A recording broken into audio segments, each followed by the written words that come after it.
break it all down for you. I ain't never giving up, I ain't never giving up. Taking that crown from you. I ain't worried about you, I ain't never. So let me break it all down for you. I ain't never giving up, I ain't never giving up. Taking that crown from you. I ain't worried about you, I ain't never make.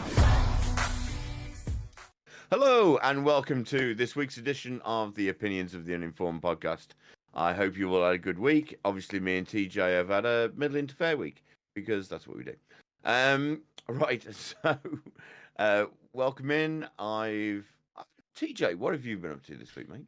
Not much, to be honest. It's been just a bit of a steady Eddie week. I tell a lie. I did stream the PTB that we spoke about last week for Alien on Dead by Daylight, and that was absolutely immense. You killed me. I did. Turned against me like a bastard and killed me. I did. It was very, very good. It's as PTBs go, the player test builds. It's probably the most polished PTB I've played. It looks like, it feels like it's ready for release now, even though it's not out till the end of the month. A bit disappointed with the map, if I'm honest. I'm not. Two things. One, I am and I'm not. It's a 50-50 indoor-outdoor map. I was hoping it'd be just a solid indoor map of the Nostromo, because a little bit selfishly, I want to play Scratch, Mirror, Myers on it. But ultimately, I feel size-wise, it's very, very good. It's not too large. It's actually, I think, the smallest map, or it's one of the small. smallest maps, which is a good thing from a killer point of view. Visually, very, very good. There's not too much. I love the jump scares. Yeah. They had a lot of decent jump scares, and I quite like that. Their previous map for the Singularity release was Toba, which is like an alien world, and it's far too overstimulating, colours and everything going on. It's mental. Whereas this is very much more like, I really enjoyed this map. Like I say, it's easy to traverse. I think it's going to be very, very interesting. Because it's such a small confined, it's going to be easy to patrol gens and stuff as a killer. It's going to make for some really fun gameplay, I think. So yeah, that was really good. But other than that, this week, yeah, I've just been streaming and chilling with the family. Went to fireworks tonight, pier, because I live in a seaside town. It was carnival night for us tonight, and then didn't go to that, but went to the fireworks ahead at the pier. And that was good. My daughter loves fireworks, so. Who doesn't like fireworks? Apart from dogs, obviously. Yeah. We won't get into that. I played the PTB with TJ, so I made my sort of semi-return to streaming with TJ because I like to support him. He's my brother in arms, as you might say. He killed me. I won't lie. He left me for bait and killed me. You can find that on YouTube if you want to see me calling him a TikTok. Because is it on TikTok? It's on TikTok. Sorry, dude. Yeah. I thought it was on YouTube. I don't always post my shorts on YouTube. No, I'm a bit lazy. I post them all on TikTok, but I sometimes forget to do YouTube. But if you want to see my reaction to TJ completely betraying me as a friend, then you can see it there. I've been watching all of the Mission Impossible films. I tell you what I will say about the Mission Impossible, and I love them. Don't get me wrong. I'm not talking slam about them. 2 probably being the weakest for me. Kind of like 2. I didn't mind 2. It's not a bad film. I'm not saying it's a bad film. It's just out of the, what are we on, 7? Dead Reckoning is 2 parts. So you got 1, 2, 3, Rogue. Yeah, Rogue Nation. What's the one after Rogue Nation? It's Ghost Protocol. Ghost Protocol. Then you've got the one where he cocks his arms. With Henry Cavill. Henry Cavill. I can't think. I can't remember what that's called. What's it called? Anyway, I don't want to waste too much time. But anyway, Henry Cavill cocks his arms, which is crazy. But like. Fallout. That's right. Fallout. So it went 1, 2, 3, Ghost Protocol, Rogue Nation, Fallout, and then Dead Reckoning. Dead Reckoning 1 and 2. Yeah. So I watched Dead Reckoning. I've seen Dead Reckoning. We'll say I feel it's weaker than the other 2, only because the other 7 seem to have. You know, you straight up antagonist. Yeah. where like it was someone that Ethan's going to hunt down, he's going to win against, because they're Bond films basically. I was about take to it say, apart. They're a Bond. I film. felt like the first one was very much a spy espionage, like twists and turns, like very like the whole. What's his name? John Voight, isn't it? It's John Voight. Is his leader, and there's like the double cross and everything, and you got the French guy, Jean Reno. No, what's No, Jean Reno comes into it later. Is he? He's later. He's in the first one, isn't he? I thought no, he is in the first one. I don't know. Cause I'll be honest. I was watching number 3. No, he is in the first one. And John Reno came in that, and I was like, wasn't he dead? He's in the first one. But from the second one I felt is very much like GoldenEye-ish in the fact that you've got the other impossible agent that's like turned on his own government. I know the Chimera virus and everything obviously is different than what happens in GoldenEye, but it's very much along like those kind of, and I just feel it went away from 2 onwards. It become more like an action. 3, honestly, I watched 3 last night. That's with Philip Seymour Hoffman, isn't it? Yeah, it is, and very, very good film. He's very, awesome, very good. awesome. Right, but 3 was the last one where you felt like it was a spy thriller, because 3 still gives you the is he, isn't he sort of conversation. We're a spy community, so therefore there's turns and stuff. Whereas 4, 5, 6, 7, it's very much like we're waiting for the set piece. Do you know what I mean? It's very much about the stunts, isn't it, as well? 4, he hangs off the side of a plane. I remember one of them, he's got to do the fucking swimming, where he's got to hold his breath for like fucking 6 minutes or something. He almost died during that. Yeah, I know, because obviously, and the Fallout one is where he broke his ankle as well, wasn't it? Yeah, he broke his ankle jumping across the rooftops, buildings. Yeah, and you can what I love is if you watch it, like you can actually see they kept the footage in, didn't it? He jumps, his foot hits the ledge, slips, but he pulls himself up, and you see the run, like the crick in his step as he carries on running, and they left that in there, which I think is fucking wicked. I love little bits like that. They're so cool. That's why I love Jackie Chan, man. Jackie Chan's had so many of those moments where he just injured himself so I can't bad. think which one it is, but there's one where he jumps from like like a bridge. You've got the legs, the support legs of a bridge, and it's got like a base around it. He jumps off of one of those onto like a hovercraft or something, and he breaks his ankle. And like the greatest thing about Jackie Chan films is the credits. They show all the stunts. They show all the stunts. Well, they show him break his ankle, and then he gets a special sock made that looks like his trainer. And he pulls it back on, and he carries on doing this thing with a sock that looks like his trainer. And it's like, this is fucking awesome. Like, only Jackie Chan. Because I love Jackie Chan. I'll always remember he's a man who's like 80-something still doing Well, he's got a film with John Cena, hasn't he? I watched it. On Netflix. I haven't seen it yet. Yeah, I haven't seen it yet. Hidden Strike. It's on Netflix, those who want to watch it. And like, I'll be honest, they do the outtakes in that, and John Cena, look, man, I never overly rated John Cena, but since he's become a film actor, I find him so fucking funny. Yeah. Like, he is just hilarious. It's quite interesting, isn't it? Because you look at the 3 that have come across. So we go with like the 3 mainstream. So you've got The Rock, you've got Dave Bautista, and you've got John Cena. And they've all kind of, other than Dave Bautista has done his like the comedy kind of films as well, because he did like Uber and that Spy and Uber. Yeah, Stuber. Yeah. So like they've all done that same kind of like the comedy side of it as well. Because obviously The Rock did fucking Tooth Fairy and Game Plan, and he played the gay guy in. I'm not sure on that one, bro. He played the Get Shorty sequel. I can't remember. I know what it's you're called. About. But yeah, he's played the flamboyant roles and everything, and the funny roles, and and now it's just strict fucking action, isn't it? He's got a thing in his contract now, isn't he? Like, he's got to be the lead man, highest paid. The lead man can't be beaten. Can't be beaten. Oh, that's like it's a bit wanky. Up your own arse, isn't it? Wait, it's a bit wanky. It's like what I loved about Jackie Chan, as you were talking about earlier. Gets his head kicked in. He's like, he'd take a punch or he'd be beaten, and he's like, look, man, I can believe he's beaten. Whereas, like, if I'm going to see the Rock take the Rock.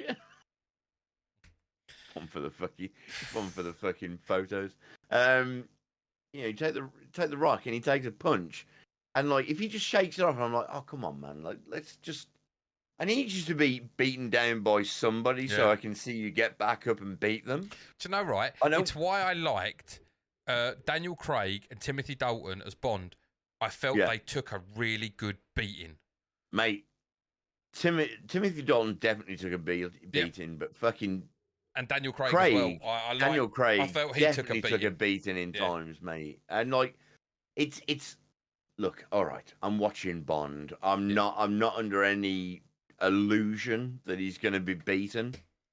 But like, if he gets beaten every now and then, exactly. So like, if he gets beaten every now and then, like at least it's a little bit more believable to me. Yeah. You know, because I mean, it's the same with Vin Diesel not getting beaten in them films. Family will keep me going. It's like, come on. Yeah, family doesn't stop a 9mm to the temple, dude. Like, exactly. if these people could fucking like fire a bullet straight, you'd be dead in the first film. Exactly. It's ridiculous. 3 bullets, mate. One to the heart, 2 to the head. Like, you're done. You're done. I don't care who you are. You're done. You're done. It's like, at least, the thing is, at least you could say, right, okay, if we're getting into this realm, at least you can say Ethan Hunt, James Bond, like they've been trained, they're government super spies, you know, they're the business. Vin Diesel's a grease monkey. Mm-hmm. Where the fuck did 100%. He learn tactical espionage? Exactly. Like, and he takes down SWAT team after SWAT team. It's like this is the elite force, and Vin Diesel just wipes them all out, and you're like, oh crap! He was changing a carburetor on the car like 5 minutes ago. Now it's just wiped out half of, you know, like. What's your argument? He's just hard. Yeah. I'm just hard. He can lift a really big wrench.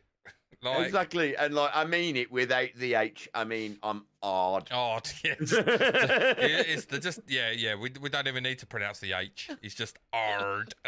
It's like.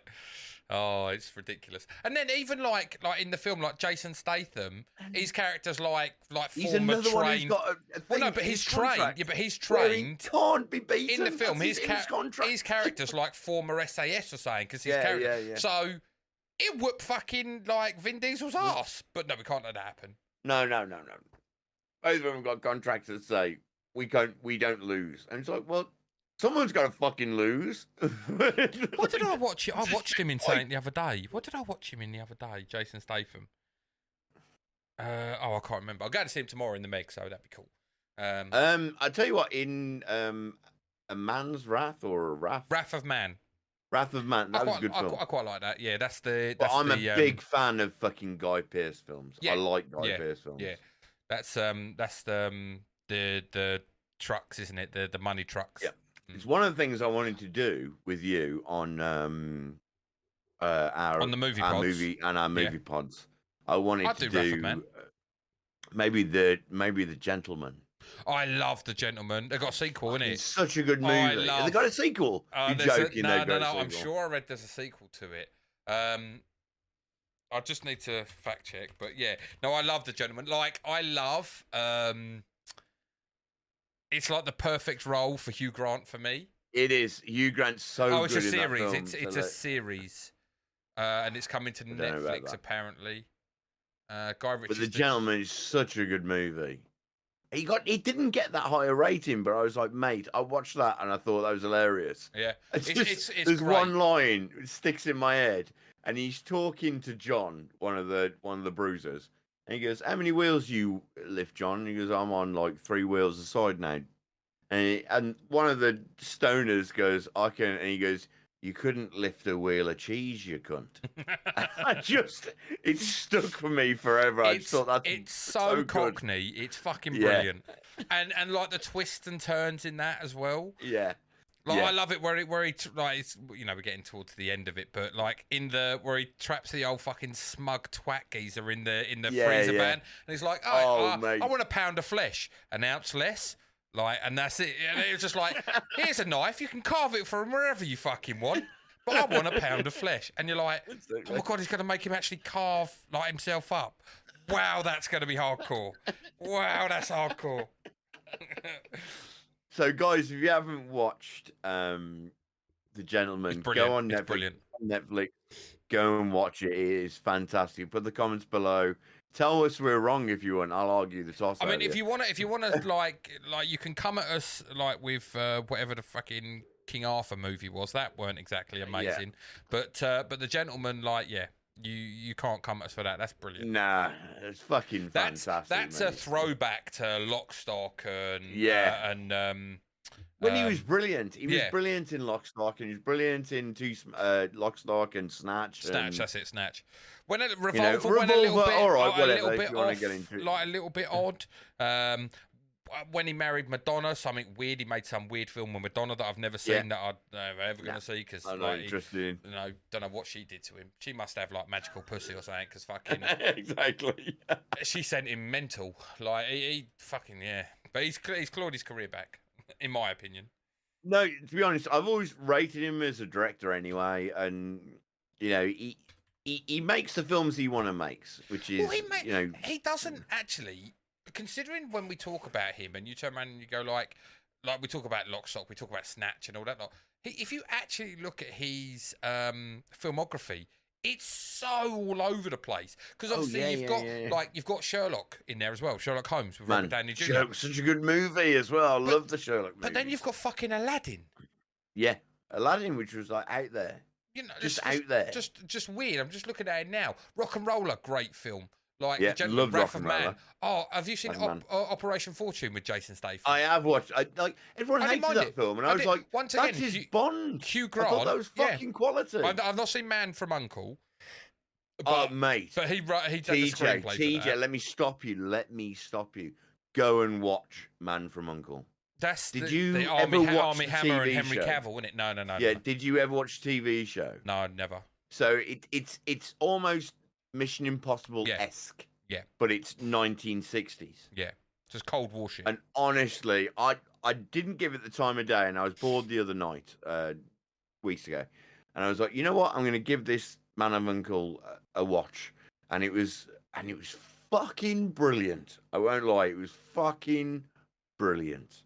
I loved every second of it, and I understand now why he put Cavill into the role he put into Mission Impossible. I understand because it solidified it for me. So definitely go off tonight if you're bored after the UFC, which I want to talk to you about anyway. But go off after the UFC if you're bored and you got nothing to do. Go and watch Man of U.N.C.L.E. Fucking fantastic movie. It sounds so. He's got a film coming out next year, and it so sounds like he's ripping off of Quentin Tarantino here. Let me just read this out to you, right, just quickly. In a film in 2024, he's got a film coming out called The Ministry of Ungentlemanly Warfare, and the tag to it: the British military recruits a small group of highly skilled soldiers to strike against Nazi forces behind enemy lines during World War II.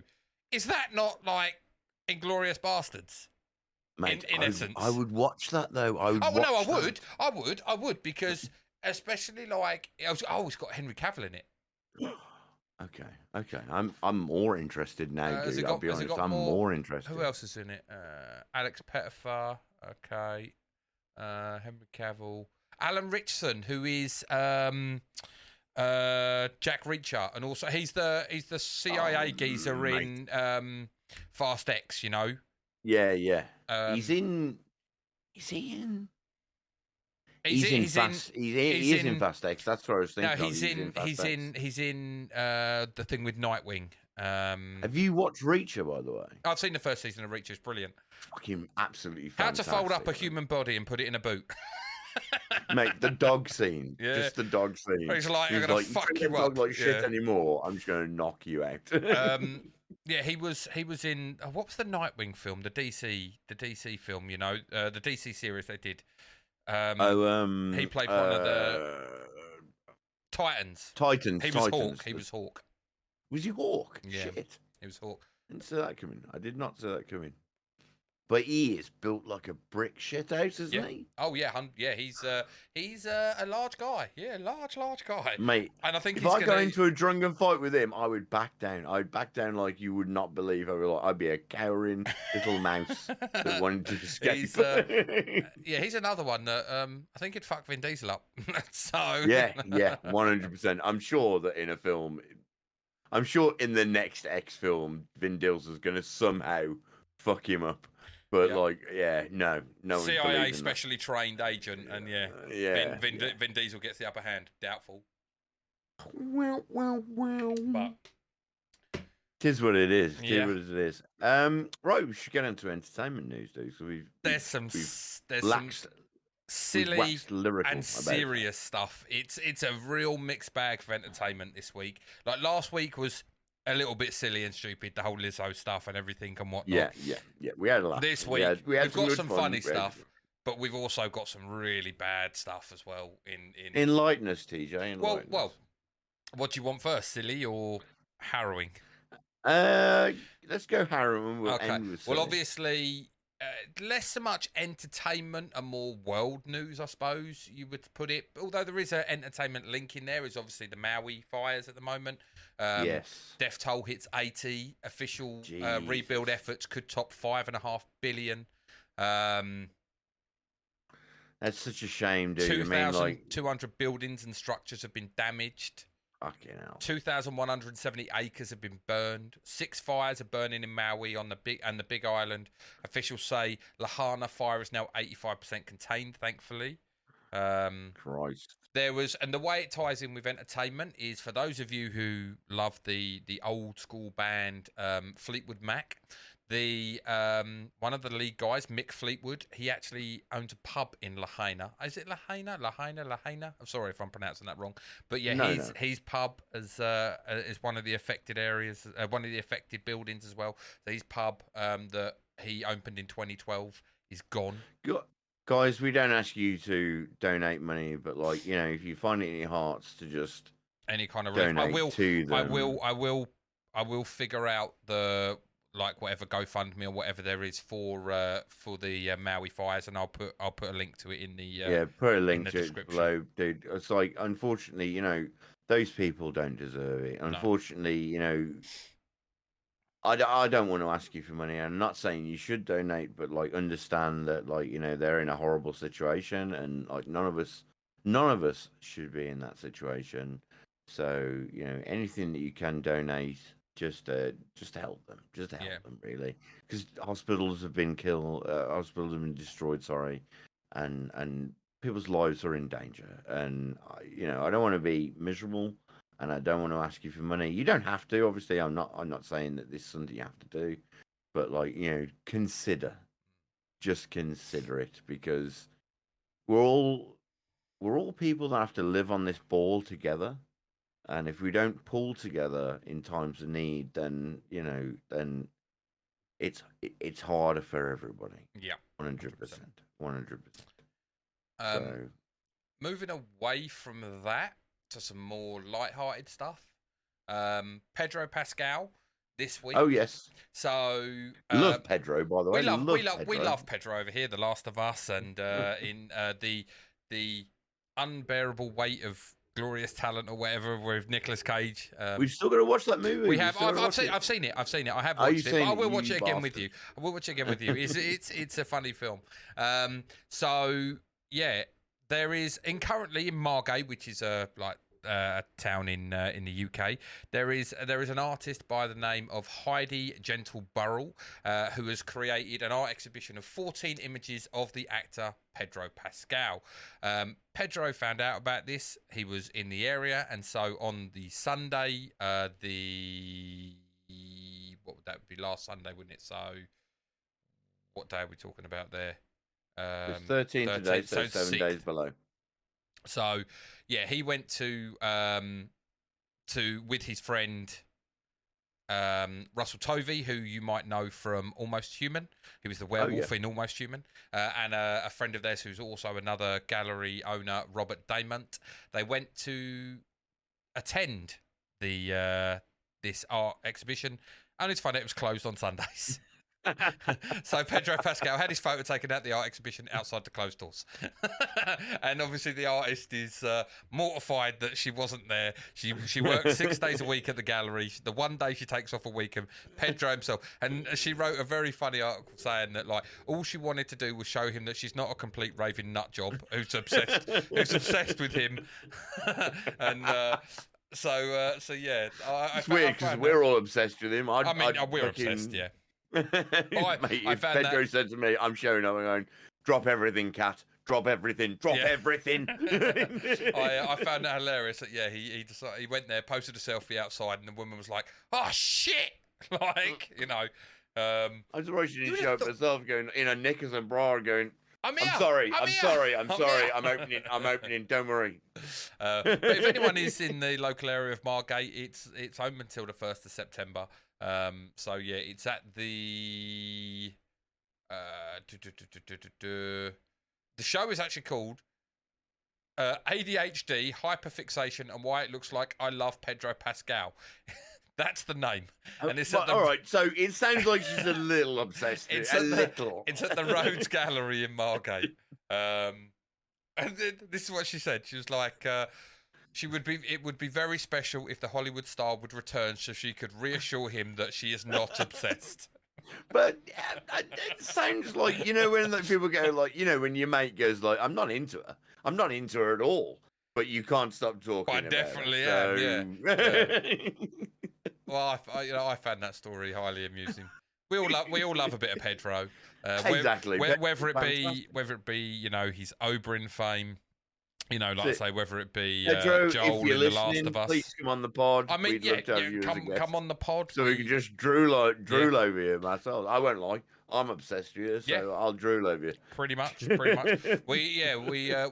need to have a chat about The Last of Us 2, but we do that off camera. Yeah, exactly. That's fine. Just give the inside. We've got something else that came out on Thursday was a plea from the National Trust in Pembrokeshire for people to stop leaving socks for Dobby. So in Pembrokeshire, there's like this famous monument to Dobby where people go and Harry Potter, from Dobby, where they leave pebbles and stuff for him, but they've also come to leave their socks for him, which is understandable. Dobby the film, just to give anyone who's not familiar with the Harry Potter films, is I think it's Harry or Hermione gives him a sock to make him feel free. Because all you have to give a a sock. He's not a goblin, is he? He's a slave essentially, isn't he? But he's like I'm not a Harry Potter fan, so I don't really know what you'd class him as. Do you class him as? I don't know. But like basically, if you give him something, an item that he can own, then it makes him free, basically. So I think Harry gives him a sock, and therefore makes him a free elf. He's a house elf. He's a house elf for the Malfoy family, who are assholes, by the way. So and they are. But essentially, Harry gives him a sock, makes him free. So if you watch the films, I might be butchering it for you guys. I'm not trying to, because I know the Harry Potter fans can be quite aggressive. But like essentially, they give him a sock, and therefore he is free. And without ruining the films, he passes away, so saving someone. So therefore, I can understand why they're leaving a sock. However, TJ, why is this a problem for them? Well, obviously, just another little bit of background. Obviously, the reason the area is like the memorial's there is because the movie was shot. Part of the movie was shot at this beach in 2009. And what they're saying is there are a lot of seals, grey seals, harbour porpoises, and seabirds that are all native to coming into that area. And obviously now there's socks and plastics and all sorts. Where it's not just the socks people are leaving; it's people are obviously throwing their rubbish and everything. And it's a whole people are it's a whole thing. So let's be honest, but socks is obviously They're like, not that you should, not that you expect. I was about to say they expect rubbish. They don't expect glitter, but socks is like a random thing to be left on beaches. You know. But, so guys, if you want to show your appreciation, we get it. A pebble would probably be better. Keep your socks on. Keep your socks on. Don't do that. I know that you love the film, and I understand the sentiment, but just let's be like, we all got to live on this marble together. Yeah. So let's just be conscious so we don't want to kill wildlife, because wildlife we love.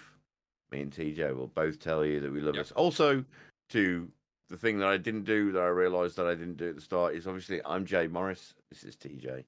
We are a little bit late, but there you go. Of your podcast. So I realised I hadn't done it, and I've got to do it, so I didn't do it. I will just say to anyone out there, yeah, he did say marble. That's right, because we live on a round planet. It's not flat. It's round. Yeah, it's not flat. Guys, if you're a flat earther, no, you can just leave. That's fine.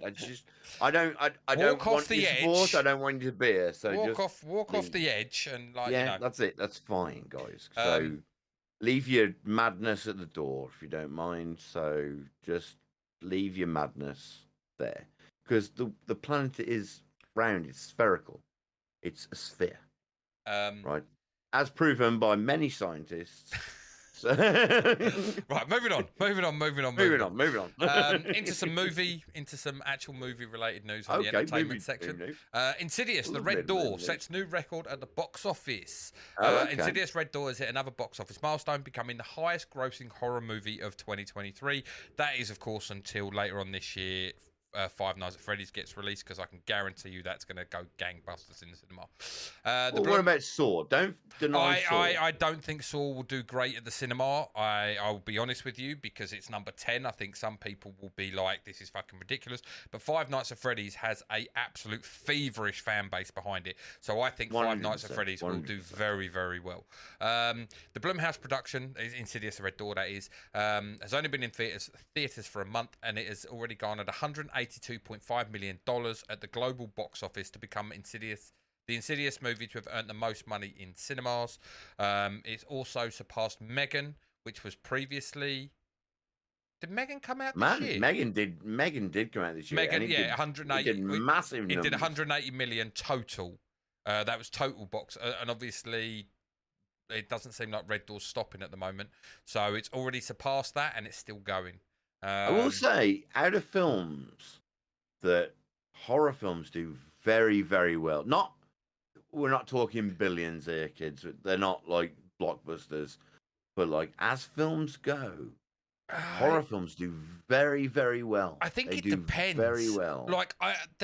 The genre of horror film that seems to do really well is the one that I hate the most, and that's the possession type movies. So you think the Ed and Lorraine Warren, what are those films? The Conjurings. The Conjuring seems to do really well. Insidious seems to do really well. All the kind of sinister type films, the Exorcist films, all the kind of possession, weird, spirity based films. Not into possession, dude. I'm not. No, they're one and the same. If I watch The Conjuring and Insidious, and they're all I watched Insidious. I'll be honest, right? I watched Insidious, the very first one, and I was actually like, do you know what? This isn't actually too bad. Yeah, I agree. Until we saw the fucking Red Demon playing the organ, and he turns around and is you look like a sack of shit, mate. This film has just gone off the fucking rails.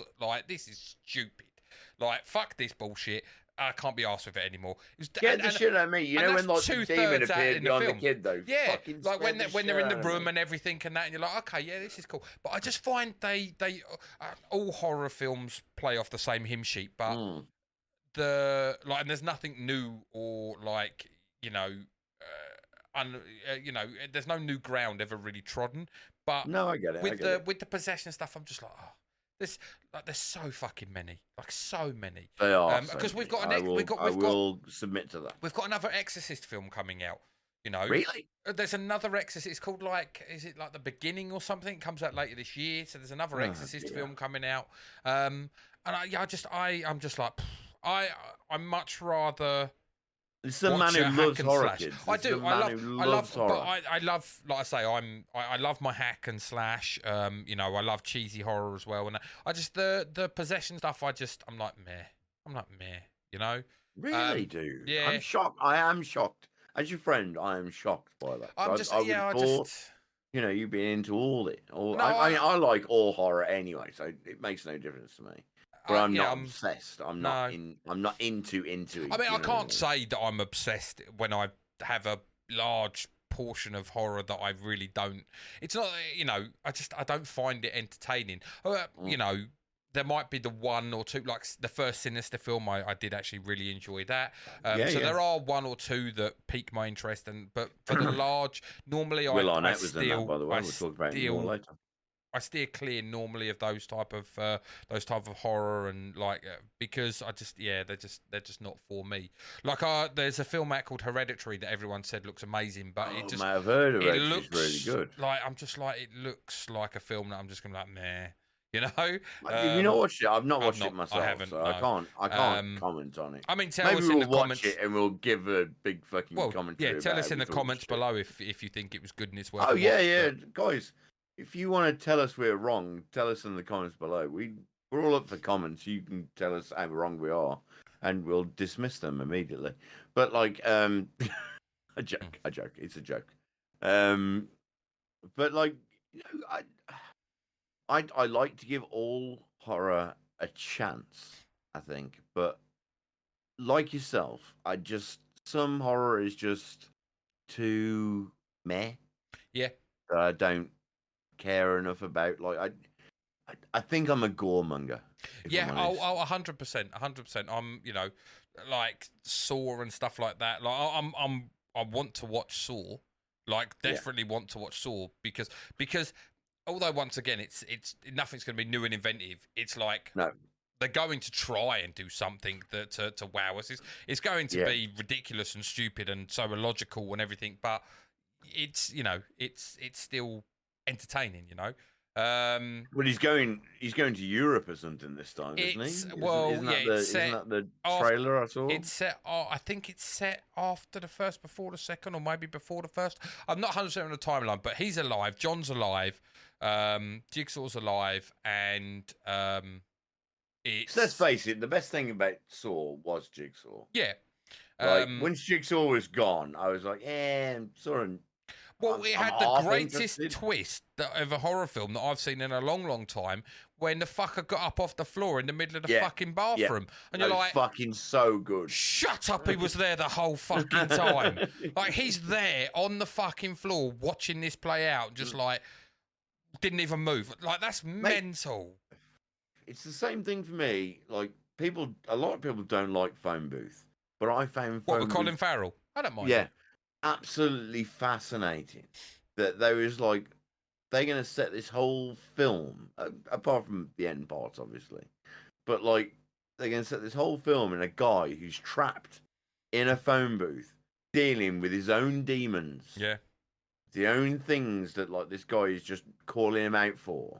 I fucking found it fascinating. I do wonder if films like that, because there's another film with Wesley Snipes called Liberty Stand Still that's very much a sniper-based film like that. A little bit of a different setting. I think it's like in an open park or something. But I do wonder, like, I'd like to know when that film got released and when the old sniper stuff happened in America as well, because I do wonder if people are turned off going and watching films if it's too close to home. And, like, because I'll always remember when the 9/11 terrorist attack happens, Arnie had a film coming out called Collateral Damage, and they had to pull it because of, obviously, it's like, fucking hell, we've got a terrorist film here that's got, like, they're blowing up a fucking building in America. Yeah. And we've just had the fucking terror attack. You know? And I just wonder if for some people, like, you see certain stuff, like even in, like, American Horror Story, when you've got the whole story going on in the first one about, like, he's going to do a school shooting, essentially, Evan Peters.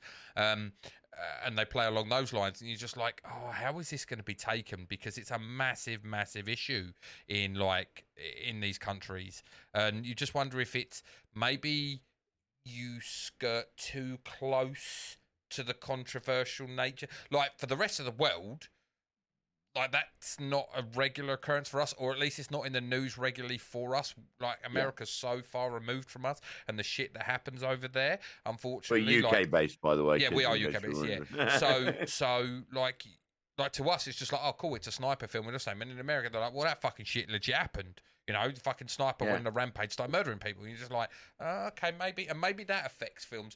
Like, I wonder if like the prism that we look at stuff, you know. And we're like, well, why did that flop? Well, because people didn't want to see it because it was too close to home, you know? Maybe. I'm just spitballing. Arguably, I can understand that point. I can understand how, you know, they would look at it and go, well, you know, we just witnessed this 4 miles away from our house. I don't want to be reminded of the terror that I went through. I actually went through, not like made light of. Because Arnie's going to fire 400 million bullets from a pistol that only holds 15. Yeah. So, you know, I understand it. It's just, it's removing yourself from the situation. And like in the UK, we can remove ourselves a lot from the situation because, let's face it, there's films that are set in the UK, but we don't see guns very often in this country. No. So, you know, for us, it's always cool. That's cool. He's got a gun. That's cool. You know, I've got pellet guns here, but like they're pellet guns. Yeah. So it's not like I can fire a gun and kill a man. So, you know, you get sort of to the point where you're going, well, I'm not feeling the same emotion that they would go through if someone sniped someone through my window. I'm not gonna get that same emotion that someone in America who's actually had someone sniped through their window. Yeah, you know, it's all just fantasy to us. It's almost so far removed that we can dismiss it entirely, and it's movie. Do you know what I mean? Like, you know, how often do you hear about a shooting in the UK? Very, very rarely. Yeah, very, very rarely. You know, so obviously we do have an issue with knife crime. You know, there is. Of course, we do have our own issues in this country. But yeah, on like the mass shooting side of things, yeah, we are. You know, we don't really get that over here at all. Really, to be honest, we had a, you know, not to boo-hoo me, but like we had a stabbing just in the Stourbridge where I live, just the other week. You know, and I said to my friend, I said, like, well, that's Stourbridge done for us because I don't want to I'll be honest, I don't want to get stabbed. I don't want to go out and drink and get stabbed. And it was only a young person. You think so many young people are so fucked up in a way that they're willing to take another person's life so quickly. Do you know what I mean? That's a whole different argument that we could go down. It's a really, it's a really, that's a rabbit hole that could lead us in a lot of different directions. Maybe we'll bring it up again in another podcast, and me and TJ will really deep dive into it. But like for now, let's keep it light. Keep it light. Okay, so moving on from Insidious into American Crime. Last one on is Wonder Woman 3. We mentioned it last week, didn't we? We said last week Gal Gadot is getting Wonder Woman 3. Well, a few days later, we're wrong. Posted Let me tell you straight up. 2 days ago. Wrong. Well, Empire is reporting. There's a key word in here, Jay, and it's called might. Might. The word is might. It's Wonder Woman 3 might not happen in the DCU after all. And pretty much what they're going out to say, that obviously Gal Gadot had said in an interview that she would be developing a Wonder Woman 3 film with James Gunn and Peter Safran, is it? That's the other guy. They've got their only surname. I was just trying to remember what his first name was. So yeah, Peter Safran.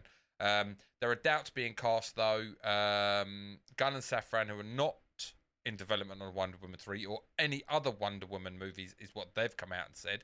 Gunn previously announced a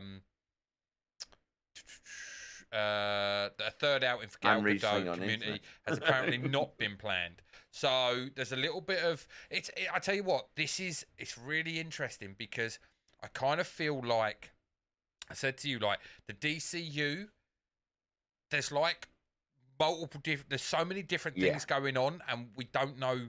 Like you've got over here, you've got James Gunn, Peter Safran, who are supposed to be heading it. They're supposed to be leading the new way of the DCU. They've got their slate planned and everything, and it contains the and new it seemed Superman, like the new Batman. they had everything under exactly, yeah. But then over here, you've got, and I wonder if it's more like fan-led in terms of like, oh, we want Henry Cavill as Superman, and like, you see Henry Cavill into Black Adam and everything. Fucking go on the internet without seeing Henry Cavill should be fucking Superman again. And then you've got, and the guy that they've hired for the new Superman film, which is an origin story, it fucking looks like Henry Cavill. But anyway, he does 100%. Me and TJ had a big argument. We were like, it's literally we were like, because Jay thinks he could be his dad, and I was like, if Henry Cavill had him at 12, and he was like, well, it's possible to have someone at 12. I was like, well, it's probably possible, but highly improbable. But anyway, the likelihood is he's not Henry Cavill's son, but he does look like he could be Henry Cavill's son. Anyway, it's the jawline. It's the fucking jawline. It is the jawline. Jesus Christ, he looks it's the so spit it out does. of his mouth, man. It does. So, like, and then obviously, Gal Gadot's come out and done an interview. And I wonder if they're putting it out there in the ether to get the fans back in, so that James Gunn goes, oh, well, we weren't really thinking about it, but look at all this, like the fan clamour for it. Maybe we'll do it. I've never seen James Gunn bow to No, fans, I have never. I've never seen James Gunn bow to fans. If anything, he's like, it makes him more hard and fast to the way he wants to go, Yeah. But I just don't really know, to be honest. But it just seems like he's trying to move on from the old. And don't get me wrong. Can you blame him? Can you blame him? So mistakes were made with the original DCU, like Zack Snyder. It was too dark. It was just, look, I'm just going to I appreciated it, DJ though. now. It was too dark. It was too dark. Like, everything was too gritty. It was too real. And, like, it's not what especially in Superman. In Superman, I mean, you want him to be super. Are you going to have the argument that he kills fucking Zod? Is this where you go? I don't give a shit that he killed Zod. Oh, thank God, thank God. Why I hated when people were like, well, it killed Zod. That's just like, that's not Superman. He killed Zod. No, it's like, my argument is that he was too dark. He didn't feel like when I read Superman, when I've watched Superman, like Superman's the epitome of good. He's Captain America times. He's all American, yeah. So understandably, he kills Zod because it's his only option. I didn't see that. So as an I issue. got that. I did not see that as an issue. Yeah, but like for him, when it comes down to all right, you're gonna hate me, BVS. Right, he is so miserable about being Superman. Batman versus Superman, by the way. Yeah, that's what BVS means. Like, he is so miserable about being Superman. I just didn't buy it. But do you not get Superman? why he was miserable? I got why he was miserable. Like to hit right. I completely empathise with him because let's be honest, you are saved single-handedly. You've saved the fucking planet, right? And single-handedly you carry on saving the planet. Yet we do what as humans we always do. We want to tear shit and people down. It's right. It is actually the perfect analogy for like everything that goes on around us.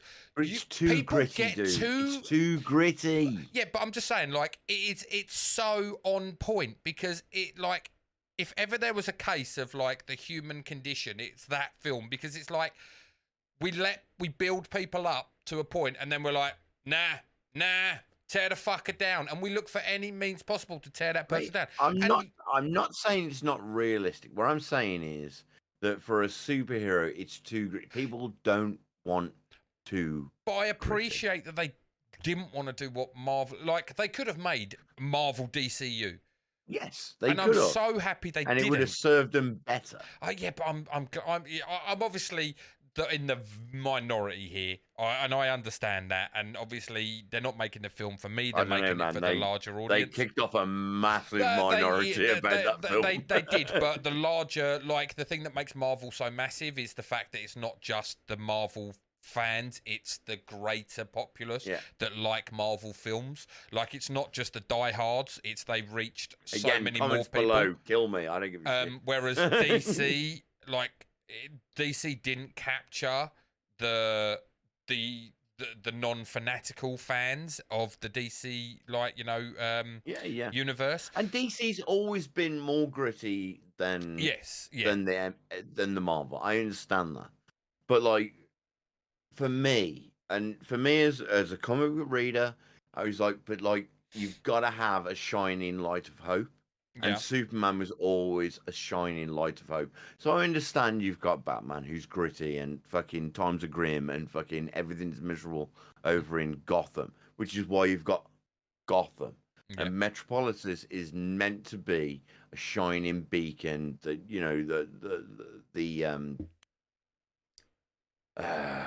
what's the name of it? Fucking DC.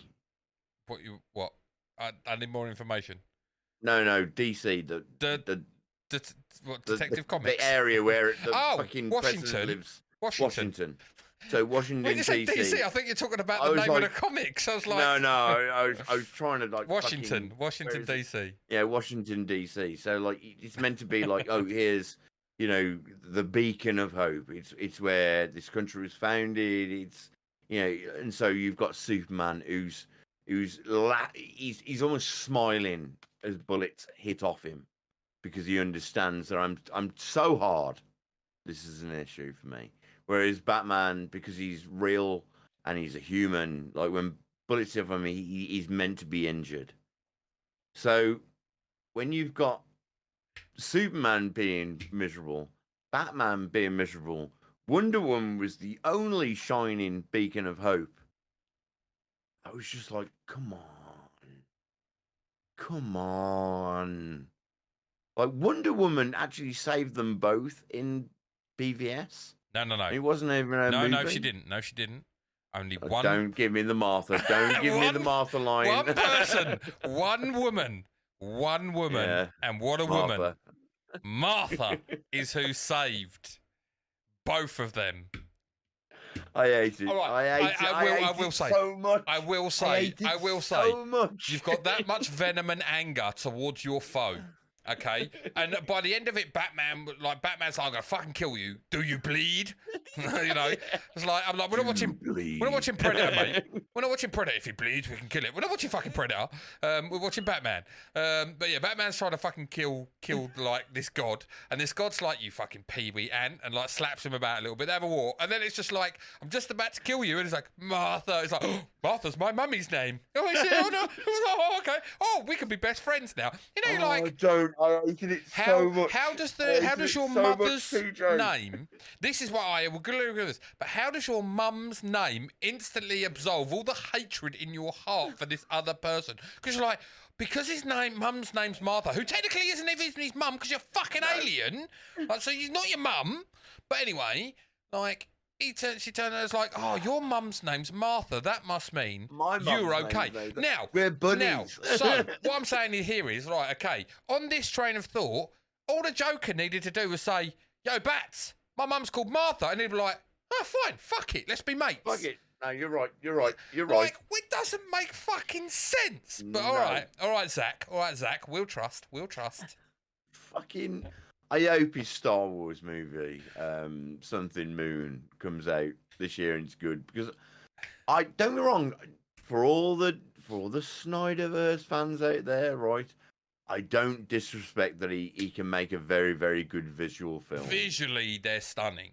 Yes, 100%. They do definitely have holes in the plot and the storyline. Yeah, like as a story writer. But I also feel that, like, it also wasn't helped that they brought in Joss Whedon, who by all accounts was a complete knobhead.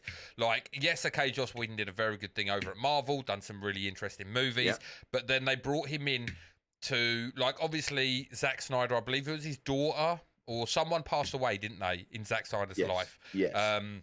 And obviously, his daughter committed suicide. That was it. It was very sad. And obviously, so he took he left the project right at the very, very end. And then Joss Whedon come in and, by all accounts, was just like, yeah, fuck this shit. I'm ripping it up and refilming after film. And it made no coherent sense because you've got two different visions that were so polar opposites that when they tried to pull it together, it just didn't fucking work. And so you've got a shit show. But that really should be, like, to criticise, like, Dawn of Justice, you've kind of got to lay that on the feet of the execs and Joss Whedon. Like, I think Zack Snyder does absolve himself. Whether or not you liked the Snyder cut, which was shot I didn't in like the 4.3. It was better. It was better than Joss Whedon's, but if you've got 4 hours to tell a story, then it's going to be better. Yeah. Right? No matter what. Well, you can flush out the characters. Like, Cyborg didn't get flushed out at all. In the original, so I like the fact that he, like, his Cyborg character just came into it, like, Cyborg's just like, I'm here, and by the way, I'm am. actually super fucking important because you can't actually separate these things without me. So, you know, he's actually probably one of the most pivotal fucking characters in the whole the whole movie, 100%. and he's got no backstory essentially. Yep, 100%. So that it was, you know, yes, 4 hours. You can flush the shit out of stuff in 4 hours. But yeah, so. Going back to the main point, Wonder Woman 3, maybe not. It seems that what I read, not opposing TJ, but like essentially what I read is that, you know, the heads at DC, which is Gunn and Safran, don't really have any plans for it. No. Like, regardless of what Gal Gadot said, and don't get me wrong, I want to see Gal Gadot come back as Wonder Woman, which is a fantastic Wonder Woman. I thought the first film was great. The second film, meh. I do think, though, judging on the Henry Cavill stuff, that there probably was a conversation between Gal Gadot, Safran, and Gunn. Yeah. And there was talk legitimately about a film. I don't think she's plucking this story out of her ass. I legitimately think they probably maybe brainstormed a few things, but they never gave her a clear indication, yes or no. So they've left it, so, like, because her coming out and saying, like, because it's very much along the same lines as why Cavill come back as Superman, wasn't it? And then 10 minutes later, they're like, nah, you know. But then again, it's still, they haven't actually said, nah, they just said, not right now. So they're kind of leaving them on the hook. Talking away from facts. Yeah. Now, I would prefer, and I know a lot of people are going to come at me and come at me in the comments by all means, I would prefer that they just clean slate it and they just go with not necessarily a new cast, but a new story. All right, I didn't mind Cavill as Superman. I thought he was a very good Superman as it goes. And Wonder Woman, I thought she was great. But I think if you're going to come in and you're going to change things up like they are, I think you've got to clean cut it. And you've got to go, right, that's the end of that universe. Let's call it Universe 616. Yep. Right? Or Universe 2018, whatever you want to call it. Yeah. Right? But you've got to clean cut it. Because you're going to be judged by that universe regardless. There's nothing you can do. I mean, let's face it, Marvel has done nothing fantastic. With like phase 5. Is it 5? I don't know. I can't lost count. Yeah, 5. Honestly, again, Marvel fans, come at me if you want to. But, like, it's oversaturated, isn't it? It's an oversaturated market. It's too much. It's too much. That's the problem. You know, and we there's used no to originality. have 2 movies a year and look forward to them. Now you've got a movie, 2 a month, mate. You got 2 a month. You know, 3 fucking seasons of telly that I've got to watch as well. A comic that I've got to catch up on. And it's like, dude. I'm a moviegoer. I didn't mind two movies a year to get a sprinkling of story. We're not talking about a TV series where I need sequential fucking things for 10 episodes or whatever. I'm talking I need a sprinkling to get a hint that Thanos or Galactica or fucking someone is coming at me, right? I get that. So you giving me too much is like, oh, if I'm not signed up to Disney Plus, what you're saying is I can't follow. I understand you've got to sell your service, but find a better way. Ultimately, find a better way. Yeah, I don't know what's going to happen with DC. Obviously, Flash was bullshit, but Flash can't really be you can't really say anything like it wasn't under Gunn and Safran's watch, although they've taken over. It was already a finished movie. Same as Aquaman 2 is technically a finished movie, so when that gets released, it's not a Gunn and Safran film. No. Even though they Keep are that the in heads. mind, kids, because I saw it a lot with Flash. Everyone was going, "Oh, this is what happens when Gunn and Safran take over," and I go, "It's a finished product. What? It's a finished product." All they did was go, "Yeah, all right, let it out." Or we could spend another 200 million and fail. That's the thing. I feel with the Flash and with Aquaman 2, even if Gunn and Safran went in and were like, "These are fucking dog shit, we can't release these," they've probably had so much money behind them, they can't write them off where they are in a finished state. So the execs have probably gone and said, "You can do what you like from now, but these have got to be released because we're in the hole too much money for these films. Probably 100%. In excess of 200 million each, easy 300 million, whatever. Easy, mate. Well, I don't know. The Flash, that CGI was so terrible that it was done 350 million. The Flash is in the awful. 350 million. What the fuck? They filmed it on a Polaroid and used a. Don't get me on it. An old school Apple Mac fucking 1995 to do the editing. It was terrible. Mate, honestly, it was like they got university students to make the fucking. I'm not. No, mate, that's talking shit about uni students. No, my fucking 7-year-old niece on one of those fucking cameras that you get for Christmas. That's what was fucking filmed on. Don't even besmirch the good name of university students. They will produce better shit than that with fucking Apple 100%. Phones. It was so honestly, bad. Don't get me started, because that baby scene, I was like, I'm sorry, do you want me to buy this? Are you actually asking me to buy this? Because that baby don't look real. I've seen real babies, you understand, right? It was so bad. I've seen real babies. Yep. So... No. It was, and one you stuck in a fucking microwave. Yeah. Fuck off. But yeah, but yeah, we'll see. We'll see where it goes. There is plenty to potentially look forward to, but until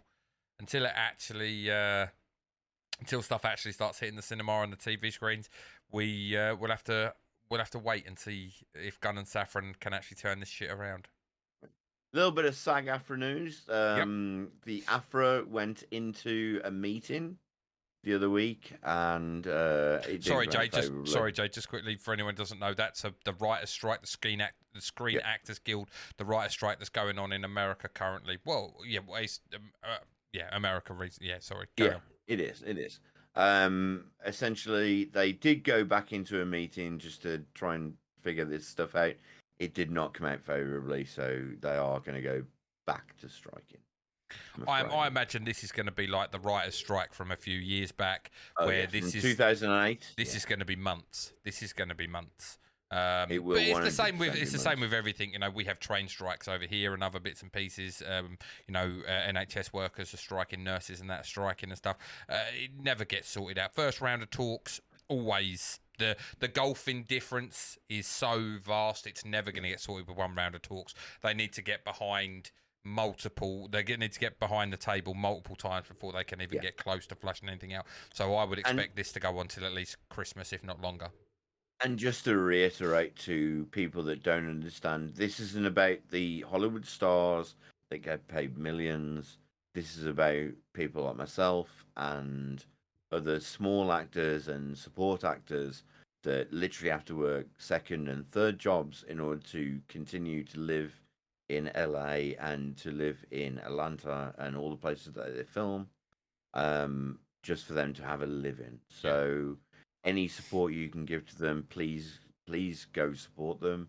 Don't think it's about your Tom Cruises, your Ben Afflecks. Like, they're not suffering, kids. They're not suffering. And to be honest, if anything, they're giving money towards these people. I think The Rock gave an substantial amount. I'm talking 7 figures. He gave 7 figures towards them, because ultimately they're not the actors who are suffering, kids. It's the small actors, the ones that they go do 4 lines and then they're offset. What they're saying is that they don't want to pay them their money. They want to still continue to pay Tom and The Rock, Dwayne, and all those big people their big money, but they don't want to pay the small actors their money. But guys, they're still acting. It's still their passion. So, I'm sober now, so I'll say it straight. Whereas, so understand that this isn't a call to action to get more billionaires money.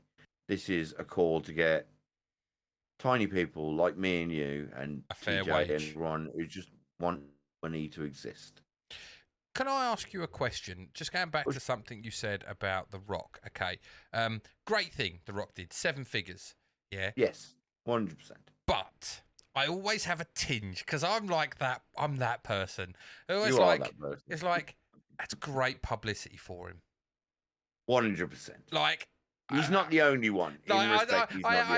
It's great. It's like when you see, because it's always all over social media as well, isn't it? It's like, because The Rock also bought someone a house or something. Oh, I knew you were. Was it an MMA fighter? And I was like, TJ likes UFC. If you and it's like, I was like, and I'm just like, yeah, this makes you look really great because everyone's like, oh, how good is The Rock? He's done this, and I'm like, yeah, that's financially that's nothing to him. So and giving anything is fucking amazing. Whether it's a pound, 1,000, 10 grand, $1 million, whatever.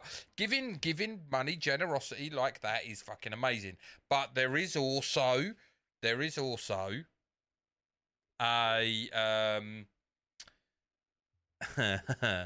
is also, I can see you, Jay.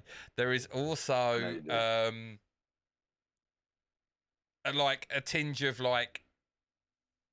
personal gratification. Oh, no, that's not the word I'm looking for. It's not gratification, but it gives him publicity, right? Yeah. It's that it's the boost in the public eye that it's. I always it's still a great thing, but it's not. It's not done with the purest of. What I'm saying is, it's a great thing, but it's not always done with the purest of reasons behind it. Like he hasn't just gone. I want to do this for my fellow man. He knows he's getting back from that as well. Of course, he's definitely getting back from it. But what I will say that because TJ, I don't know if you know, he was the first to do it, and that's even better for him. Bigger. That's even better for him. Other bigger names. He's the first one to do it. So everyone was like, Yeah. So it's even better for him. Yeah, 100%. I mean, don't get me wrong. He's not doing it just because out of the kindness of his heart. Some publicist within his fucking argument said, can you spare a couple of mil or whatever the fuck, and say, you give this, your popularity goes from here, which is already, let's face it, up here somewhere. Your publicity will go, and it also forces the hand almost of other people because if the Rockers give 7 figures, then Tom Cruise gave 7 figures, then Ben Affleck and J-Lo give 7. I mean, it's great in the long run. The money donated is fantastic, but yes. I'm like. It's such a cynical, mate. It's like if me and you were to go and donate today, 20 quid. No. In comparison, we send £100 over to Maui, to the relief fund for which we may. By the way, I'm just saying, we are doing that because we are not looking. There's no upside to that. No. There's no. We're not going to get in the paper going, wow, look at fucking, these 2 guys gave £100 to the relief fund. No one's giving. That's what I'm saying. So it's a more selfless act Yes. for us, Yes. but then we're also not giving 7 figures, so there is that. Figures get you in the paper, mate. Yeah, yeah. It's just one of those things. I give 7 figures. My wife goes, and where was you arguing this? I'm on that split level between like they're this fucking amazing that they can do that because they've got exorbitant wealth, so they can give exorbitant donations like that. $1 million to him must be like me giving you. That's why I said £100. Right? That's why I said 100. The equivalent of us giving £100 and him giving is £1 million in retrospect. Maybe more like 50 quid from us or like 20 quid from us. To what his wealth is. But yeah, there's always an agenda. Whereas, and that's where I'm like, yeah. But isn't that all famous people? I mean, it's all showmanship, right? Surely. Yeah. I mean, they're showmen, so like essentially, them giving anything is always going to be. I mean, because if they gave nothing, that would equally become news. Yeah. Because such gave nothing, I don't know if it would because we're not turning around and saying, well, The Rock's done it, Tom's done it. Why hasn't Vin Diesel given any money yet? Like we're not. Vin Diesel's a fat cunt who didn't give a shit. Yeah, no, but that's what I'm saying. We're not. Like you say that. Like if no one gave anything, we wouldn't.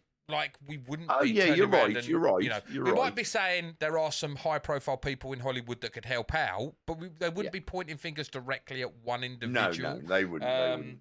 So, but him doing it means that other people want to get in that. Yeah. Like I say, it's a double-edged sword, isn't it? It's a very no. But what I'm trying to say is ultimately because he's done it. Yeah. Then Tom then donates because he's like, well, I also want a bit of this publicity. Yeah. Because even if you're a megastar and you give, let's just say 100,000, right, and then Rock comes up and gives $1 million, you put out, aren't you? Because no one's going to talk about your even though it's $100,000, which is a ridiculous amount of money. It's not $1 million, but when you say $1 million, TJ. $1 million is like a completely different era of money, isn't it? It's life-changing money. It is, of course like, it is. But then again, you know what else? You could turn around and say he's given £1 million to the Screen Actors Guild. What's the name? But then there are 80 people that have actually died, lost their lives. Oh yeah. And the devastation that is $5.5 billion in. There's always, and I'm not saying this. I'm just saying when you man. turn around and say totally there are certain people that will turn around and go, oh well, they haven't done anything. We turn around and say there are going to be people that can sit there and go, well, The Rock's given £1 million to that. Well, why are they giving £1 million to that when there's actually people died, homeless? Oh, yeah. Dave, why didn't the you? voice actor, he could go news conversation. Yeah, well, it's like Dave, the guy who's struggling actor. He could go and get a job at Foot Locker. Like these people can't go and fucking get another house. No, there's always going to be that I guarantee you negativity. Next week, we were talking about what's the place? Haiti. Haiti, yeah. Haiti. And I guarantee that Hawaii, Hawaii, Haiti. Right, you're right. Hawaii, I guarantee you he's put some money toward it. I guarantee you. Yeah, well, someone. The Rock, maybe. The Rock. Almost guaranteed The Rock. Yeah. I guarantee he's put money towards it. Probably. I guarantee it. Before we get into Twisted Metal, I need you to vamp for a little bit because my bladder has gone weak. Okay, yeah, no worries. Right, I'm back. But yeah, I mean, don't get me wrong. Like I say, I feel that it is great being in the position to be able to give those kind of money because, like I say, for some charities, some organisations, some things like that is like unbelievable amounts of money to be given that will help the cause greatly. But I always do have that thing that it's just like there is an agenda with everything. Like myself, Jay, Dave on the street who gives money to whether it be a heart foundation, a cancer research, any kind of thing like that. I see them as they're doing it like out of the kindness of their heart. They're not looking for gratification. They don't go around taking out newspaper articles going, look, I've given this money. There's no agenda to what those people do, but obviously they can't gift on the same wealth level as your Hollywood superstars. But your Hollywood superstars get the benefit of being able to have that money to gift, but then also they get the bump from doing it in the press, in the media. There's all, like I say, it's agendas, but it's still a great thing. Ultimately, boiling it down, that kind of money being gifted to any organisation is phenomenal. It's fantastic. It's just, like I say, there's always that little nefarious side of things, like in the background, that I see. Well, dude, it's always worth talking about. It's always worth talking about. It's not a bad, like, him getting a few lines in the press isn't terrible. Like the £1 million he's going to give is going to be utilised. But to help people. So it's it's a great thing. But it's just that little. I like to be like ultimately the little devil's out. If the opinions didn't talk about it, who is talking about it? I'm sure other people are talking about it. I'm not saying we're the only podcast who is talking about it, but like, essentially, our podcast is about our opinions. Yeah. It's about our feelings on the matter. So we've got to talk about it. We can't just be suck him off because we like him, suck him off. So yeah. To be crude, but we're crude on this podcast. Yeah. So, well, if you're listening, then that's what it's about.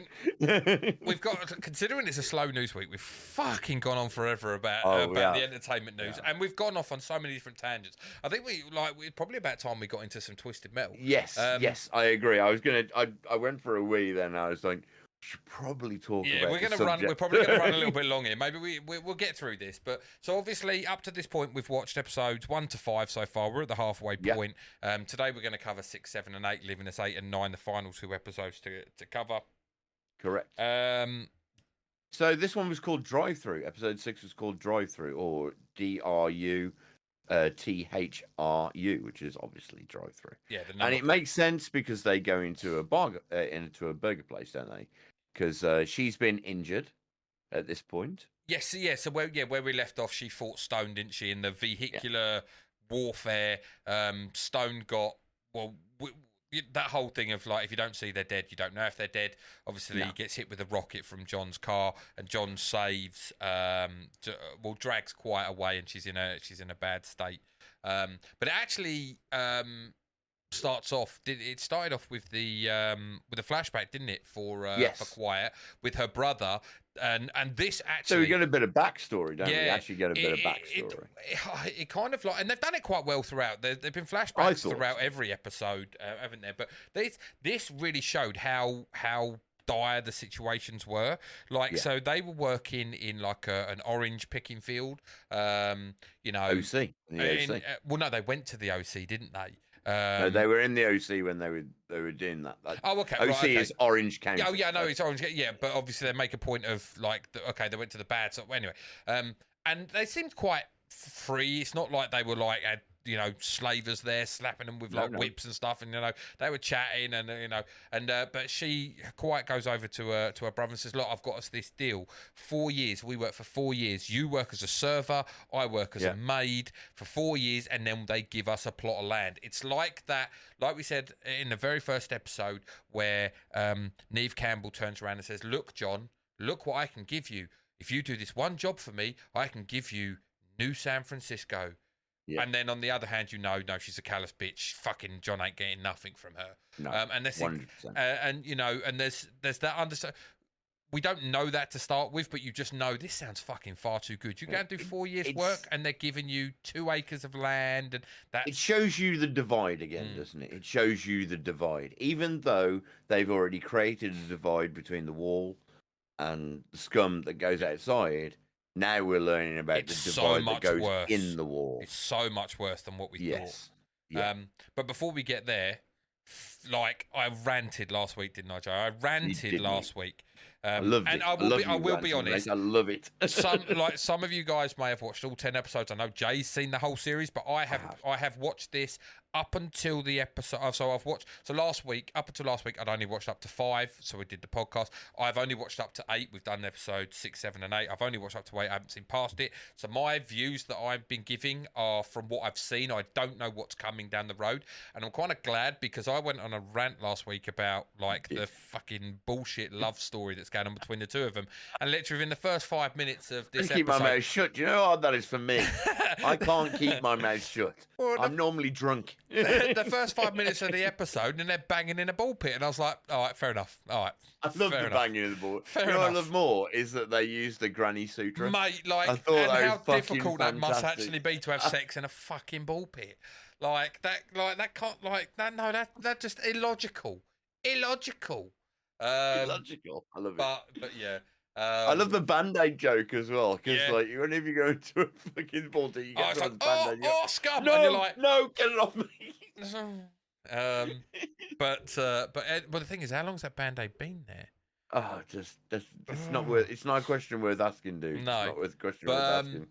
But obviously, and like I say, this episode frequently jumps back and forth, more so than other episodes. The flashbacks jump in more, and we then go into another flashback of Quiet, and we find out that this is what I was talking about, what they perceive to be like this get out of jail, do 4 years here, and we're going to get this amazing life. Oh, it's fucked up. So Quiet is a slave, essentially. She's a slave maid. Yeah. They're not allowed Find to out talk. how she loses her finger. Yeah. So, and her brother is a server at the fast food restaurant. And pretty much if you are unruly or you do anything perceived to be wrong in the eyes of your slave owner, we'll call them, the rich, the wealthy, they take body parts, fingers, ears, and wearing those jewelry, kids. Mate, when you see someone wearing an ear necklace, and like bearing in mind, my thoughts of ear necklaces are Dolph Lundgren from Universal Soldier, and they're the bollocks. But as a plot device in that film, they're great. As a plot device in this series, it's like, you bastards. And it's the embodiment of the fucking rich upper class wankers, you know, and how they've mistreated, seeing people as just objects. The woman who had her nose cut off, mate. Yeah, she literally had her nose cut off. It was like, okay, you see fingers and that, and one of them's wearing fingers as fucking earrings. Quiet's owner has got a finger for an earring, and you're like, what the hell? And then the woman's got her nose cut off, like literally it just square cut off down her face. You're like, what the fuck is going on here? And I've got a big nose, so therefore I mean that would make a whopping piece of fucking jewelry. That would. But it just goes to show only a you. Necklace. So it would only be a necklace. Just goes to like the gulf in like class structure is unbelievable. And it's almost like it's gone back to like a time long ago, where you.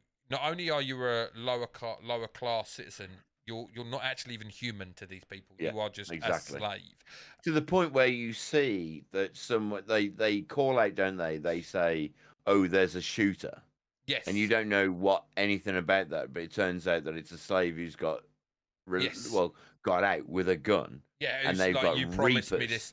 Well, this is the thing, isn't it? She says, doesn't she? She says the key words that I think kind of like resonate in Quiet and her brother's head, because she says, "You lied to me. I've done my 4 years, and you fucking lied to me. You like this contract. It was all bullshit." And that's the first kind of thing where you're just like, this is going to dawn on them now. That they may have only been there for a couple of years or whatever. They're not getting out of 3 years. They were 3 years done. They're not getting out of this situation. No. Like, not a fucking chance. And I mean, you think that like they've literally got no qualm as well. I mean, you can turn around after 4 years and go, "Well, I've done my 4 years," but they could just go, "Oh, but you did this." You're not getting out. Yeah, you're not getting out. Yeah. You know, you are their property now, essentially. Yeah, exactly. And it's the first time we get to see the Reapers. The Reapers actually are like they come and kill the dissenting slave. And it obviously seems like the Reapers are like a police force for the rich and and wealthy.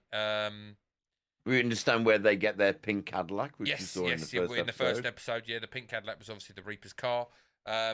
And like I say, it jumps, doesn't it, back from like flashback to, but it's all set in this burger joint.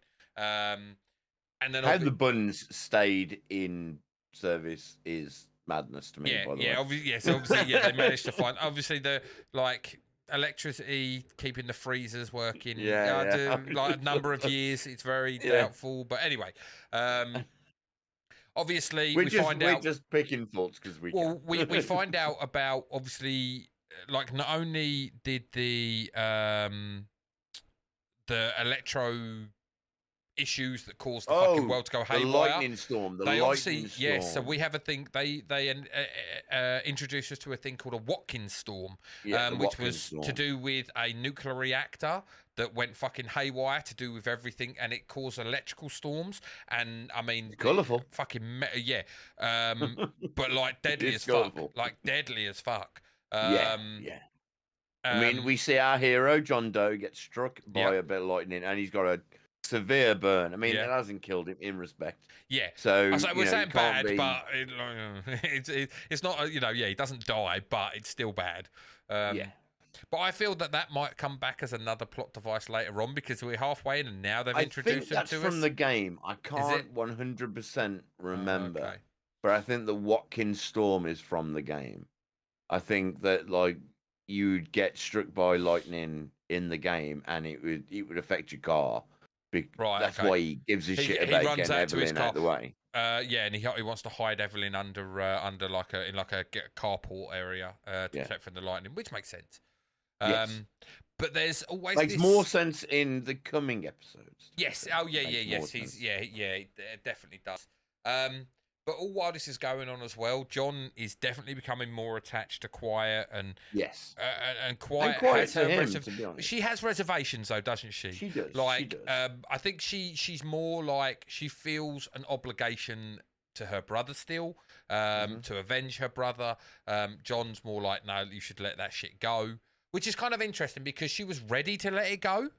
Yes, she was very ready to let it go until, like, she heard in the last episode, wouldn't she? Until she heard Stone's voice come over the radio, and now it's kind of reinforced. I think since the altercation with Stone, she's definitely more wanting to like that passion to avenge her brother has come back.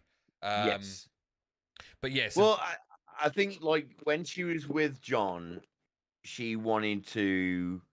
She was willing to let it go and, take on a new life. But like when she heard Stone, she remembered everything that had happened to her brother. So I then obviously I think the burger joint probably like re-engaged memories of everything 100%. As well. Because John then asks her, doesn't he? He's like, join me, come with me. Do this job with me. You can come to New San Francisco. I'm sure there'll be a place for you at New San Francisco. And she's very against it because she's like, no. Ultimately, I need to fuck up Stone. But for obvious reasons, to be honest. I mean, at least what I will say about this episode, it gives you a lot of closure on like why she is like she is, the reason she's quiet. The reason that like she gives so much of a shit about her brother. I mean, they were close. Oh yes. They were close. I mean, not in a weird way. Yeah, not in a Game of Thrones, Cersei, Jamie Lannister kind of way. Not that kind of way at all. This was like he made her laugh. He was, he was the last bit of joy she had in her life. Like, and when they he would was have been very close age-wise as well. Looking at them, you would assume that they potentially even could have been twins. Like in that kind of sense. I was about to say that, dude. Like there is an argument to be made that they were twins because they were so close in age. Yeah. And like their sensibilities were so similar. Yep. And definitely. he's a character. He was a character in himself. You see more about him in the last episode where. He's funny and little bunny, make me laugh. Yeah. And I felt so bad. When they're in the freezer. Yeah. And he's going, please let me hear your voice. Yeah, he just wants. But she's obviously that part of being a servant is you don't speak. And it's killed her. And I honestly I thought that was more impactful than a lot of the rest of the season. I thought like, well, this is so impactful. Because you understand now why like she doesn't want to talk because obviously her master, and I say that like her master has beaten talking out of her to the point where she doesn't want to even hear her own voice. And like when he makes her laugh talking about that fart joke, I farted my My boss's lunch, and not like little squeaker, like a big old fart. And she laughs and goes, yes, because who wouldn't do that for their family? If my sister didn't talk, I love my little sister, but if my sister didn't talk, I would do anything to make her laugh. Have you got a little sister, Irvin? I'm the youngest. I've got an older brother, older sister. So I've got a little sister. I've got 3 little sisters. But my little sister, the one that I'm closest to, Loz, I used to love to make her laugh. I used to love to hear her laugh. So I totally resonated with that. Because my sister didn't laugh anymore. I don't know what I'd do. Yeah. Because I used to, her laughter would make me feel better. Oh, yeah. Yeah, I know exactly what you mean. So I totally resonated with it. I was like, oh, man, that must be heartbreaking. So, don't get me wrong, this is very much a comedy series. If you want. Yeah, but it has its moments, doesn't it? There are definite moments in there that, like I say, there's moments of levity in it. Quite a lot of moments in levity, but there's also the more darker side, the more gritty side, and there's a growth episode, right? It's a growth episode for both characters. More so Quiet than it is John, because John doesn't really evolve in this episode like Quiet does. Not really, no.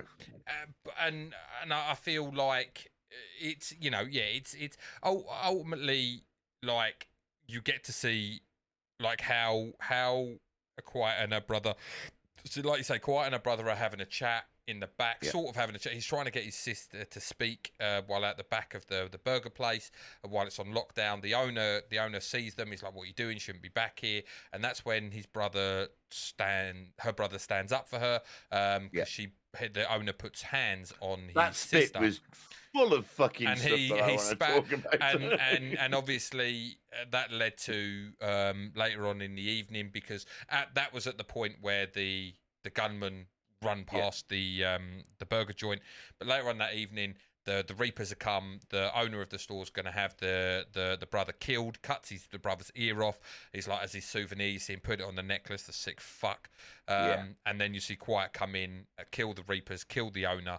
And that's obviously. I almost didn't remember about the brother's ear being cut off. Yeah, well, he's got long hair, so you don't see it. Yeah. But I do remember he had a big bulge. There, and I didn't think about it. But then when I saw the thing, I was like, "Oh shit, he did lose his ear." Yeah, and so and pretty much like there's a heart-to-heart moment as well between John and Quiet, where they're literally playing a game, like trying to throw something into a bin, which is an alien clown mouth or alien mouth. And it's literally they're playing a game like, if I make this throw, you answer a question, and they go, and that's how they get to know each other. Their bond grows in a sense. And clearly they're attracted to each other. Well, she realises in that moment, doesn't she, that actually I could have a future with this man. Like, this man is, like, he's honest, he's, like, reliable, or she believes him to be reliable. I mean, he's Captain America, let's be honest. He's not my Captain America. He's a Falcon. So, and also, like, if you're Captain America, mate, get down the gym, get a six-pack, wear fucking love handles. He is quite chunky. He is quite chunky for a captain. I won't look. We're not fat shaving over I'm here. a big fat man. I'm a heavy set guy. My love handles, like, I think a family of 5 could hold on to my love handles. They're that big. But like Anthony Mackie, like, you got, like, you want to hope that spandex is like sucks it all in, mate. Mate, I mean, Chris Evans, you ain't. No, just think, when Chris Evans steps out of that contraption and he's just like hulking man muscle, it's like Anthony Mackie's like, damn. Every husband in the world went, I could look like that. Just give me a staple gun, pull this behind here, staple it together. All right, it's not going to work. But yeah, so and in the end, they go back to round 2 of Granny Suits for ball pit sex. And they decide, that they are gonna go off together. Quiet's gonna they're go with John. They're gonna, to be fair, it's one of those episodes where like it had to happen, and I'm not I was talking moaning about it all of episode 5. Like, this he bullshit. was so much. I love him so much for it. But like, and I had to hold my mouth so much because I was like, I could tell him now. I could tell him the next episode. But like, I was like, no, because you sort of have to see it. You sort of have to let them have that growth. Well, I felt after watching 5, I felt that this is just going to be an underlining current. This sexual tension will be up till like episode 9. I definitely wasn't expecting it, and I'm quite glad that it happened in 6 because it gets it out the way. There isn't that bullshit of like I say the sexual tension there, which is always overplayed and dragged out in TV, movies, whatever. So I was quite glad it happened now. Before we get on to an episode, I think it's worth pointing out something that you pointed out to both me and the executive producer of the show, that this show has done fucking gangbusters. Oh yes, for Peacock. Yeah. It's what was it? The fastest going the most binged It's show. the most binged show on Peacock. Like Peacock is probably, it's not a Netflix, obviously it's not a HBO, it's not a Prime, it's one of your lower, I would say. It's probably like one of your lesser subscribed services. And teacher, I think me and you'll both be admitted that like we didn't have massive hopes for this show. No, when they say it's a Peacock original, you're like, oh, it's Peacock, It doesn't have the weight behind it, like I say, of a Netflix or a HBO. Like, you knew the money that was going behind The Last of Us with HBO. This is the big boys come into play. Always keep an open mind with everything, but there is always that. Yeah, is this going to have the money behind it? Like the cast and everything they've got, and we have to wait and see.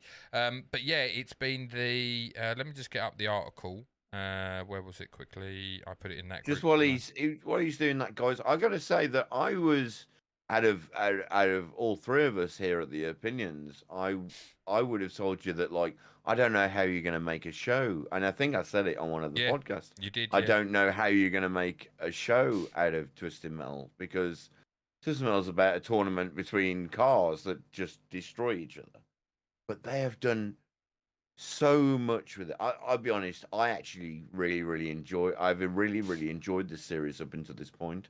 I've not found any real massive faults with it, other than your typical TV bullshit, which you're gonna get anyway. It doesn't matter who you are, and like it doesn't really matter. Like, this has actually been entertaining from start to finish. I mean, we said it about the first episode when we watched that, and we said, like, to be honest, that first episode pretty good. Like, fucking got me in. I was interested. I wanted to know more about the story. So carry on, DJ. Now you got. I was just going to say it was. It is. It's the most binged comedy premiere on the service. So not the most binged series, just comedy. No. So it's genre specific, but still. That's still massive for it. It still probably means it will get a second series. I would suggest. I'd like to think. I don't know how it's finished yet. You do. Don't tell me. Like, no. We'll see. I think what we know from what I know up to 8. Depending on how 9 and 10 goes with something, I won't even ask you about it off thingy because I want to watch it. But there could be something there possibly. Yeah. But yeah, so like I say, we get into 7 now. Do you want to give us some info on that, Jay? So 7 is just number 7 was called NUTH. Nuthouse. 0 Nuthouse, exactly. And we get Sweet Tooth's story. Yeah, it starts off. Now this is fucking savage. Yes, savage, but answers so many questions, doesn't it? 100%. 100%. Because you even get the name. You even get the understanding of where Sweet Tooth came from. So it goes. I was just gonna say it goes right back, doesn't it? Into like well before anything happened. We're talking like in the 80s. And now I mentioned the name M. Kane. Yes, you did. Yes, and obviously, yeah, we're on a TV series set. Very much and there's a young lad and he's reading a script and he's moaning to his mum and dad, and I didn't have a clue. I didn't even see the name on the back of it because they were sitting in like the director chairs which have the names on the back of the stars. That's a nod to video game people that know. And I didn't want to give too much away when I said M. Kane. I didn't even pick up on the name that was on the back, to be honest. It was just one of those things that he just glanced past me and I didn't even notice. But yeah, he's moaning and it's hilarious, isn't it? Because you get an idea in your head. He turns around and says, "Oh, like they're calling the show Billy and Two Scoops." Oh, and mate, Billy! I was convinced that Billy was somebody. Yeah, well, and I'm like, "Oh, this Billy sounds like a right prick." Like, because this kid's like he's stealing all my lines, and he's become the star of the show. Like he's got more social media followers, and these mum and dad are a dick because Kane's mum and dad turned around and went, well, the reason Billy's got more is because he's the star of the show and he's funny. He's funnier than you. And obviously his stepdad's an absolute wanker because like he turns around and says about his dad, and the young boy goes, well, you're not my dad, you're my stepdad. And he's like, well, your dad's a prick and he's in prison and he's scumbag. And to be honest, right, just to interject, because it's another it's another from the game. It's another what's the word, Easter egg for the show. MK, well, one of the Kanes in the first Twisted Metal game, there was a taxi driver who was named Kane, and that's meant to be Twisted Metal's dad. The Sweet Tooth's dad. Right. Yeah, Sweet Tooth's dad. Yeah. And that's why he's in the game, and that's why he's mentioned as you'd have been living in a taxi driver's seat. Yeah, because he's like, but he's a deadbeat and he's in prison and all this. Yeah. And then obviously they go to roll the episode. He goes out, living room, sitting with Granny. It's like a lot of American soaps filmed in front of a live television audience. He makes a joke about having a sweet tooth while eating what I assume to be M&Ms. No one laughs. It's not a particularly funny joke.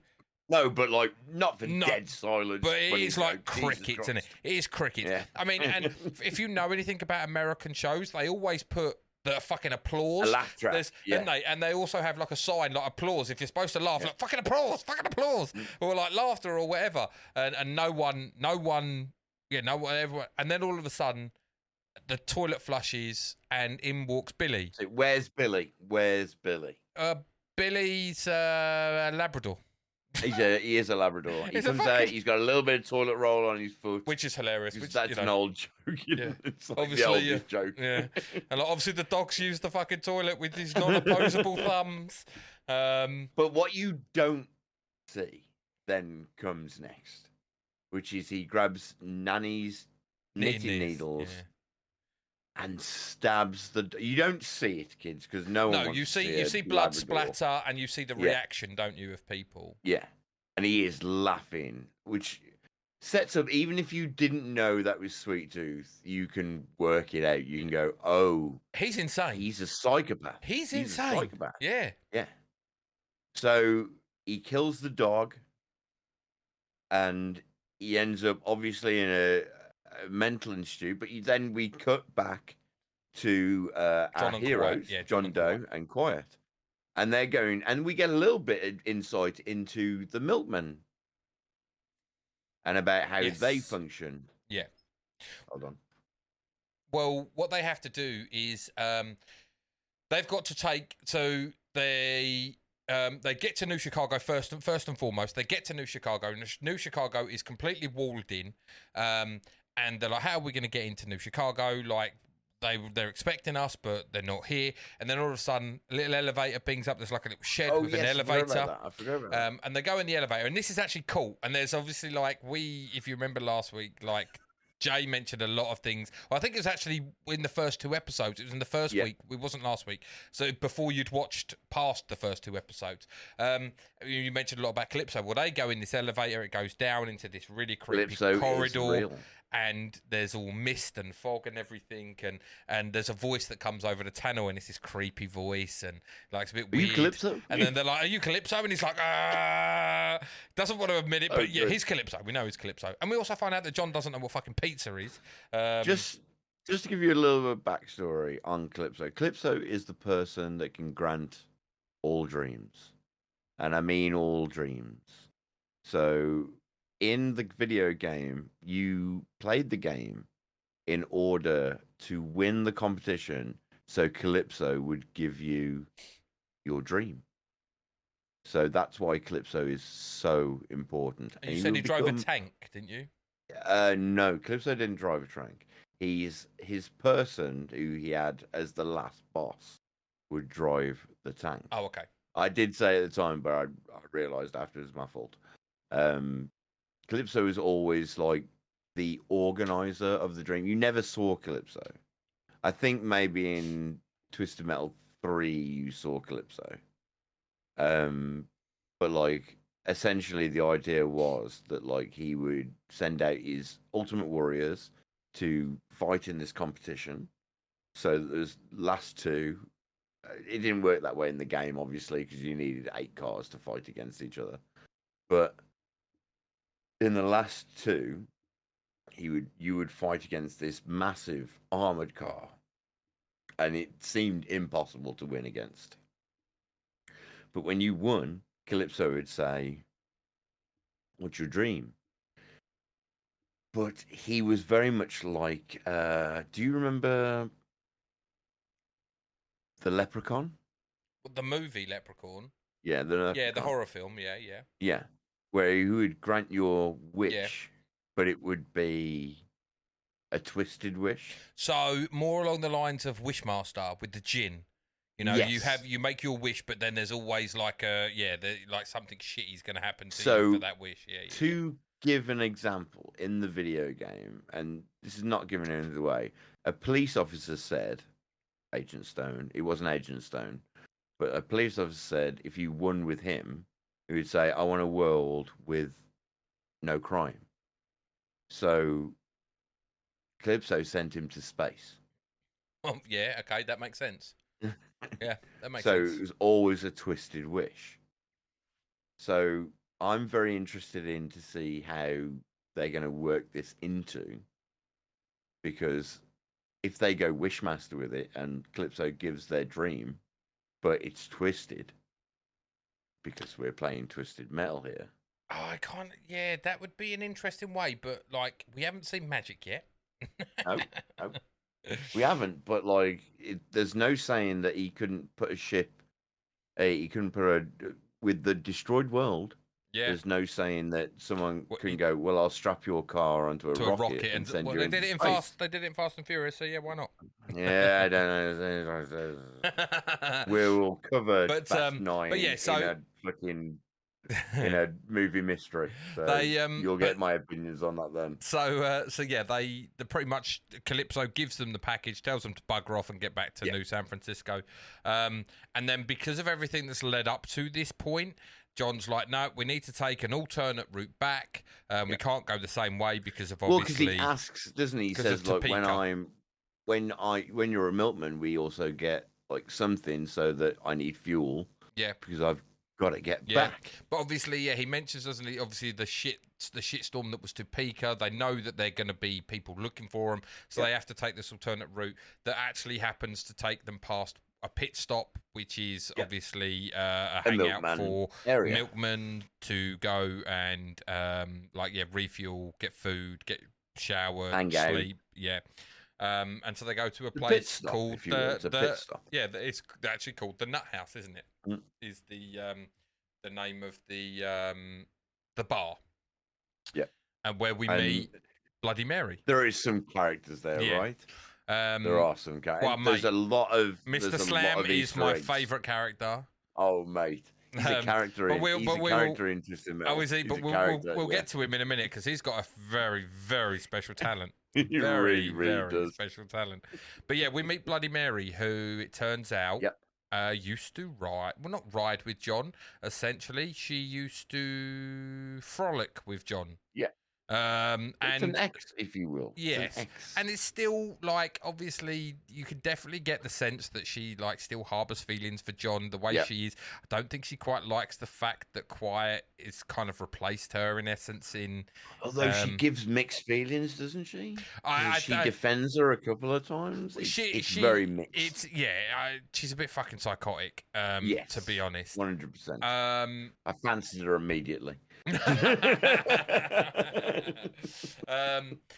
But while this is going on, we get to see a little bit of Stone before we get to see a little bit of Sweet Tooth. We find out that like Stone is obviously trying to track down John and Quiet, but over the radio you hear that Sweet Tooth has attacked the Colorado base as well as the Utah base, killing everyone and taking their prisoners to form his new militia, if you will. Yeah. Good word, dude. Yeah, I know. I read my thesaurus. Almost like you're used to this. and then obviously Stone's a little bit like, aggravated by this news, to say the least. He is somewhat perturbed. Yes, and then we all read a thesaurus. and then we move on to actually seeing Sweet Tooth, and Sweet Tooth has taken his followers to Blackfield Asylum, which we find out is the asylum where he was housed after the Billy incident. Well, he went to prison. He went to juvie, didn't he? And then he moved up. He moved up the ladder. His way up the asylum, up the nut job ladder, into Blackfield. So I keep wanting to call it Blackwater, but it's not. It's Blackfield. It's not Black. It's Blackfield. It's Blackfield Asylum. And he, and you're like, oh, interesting.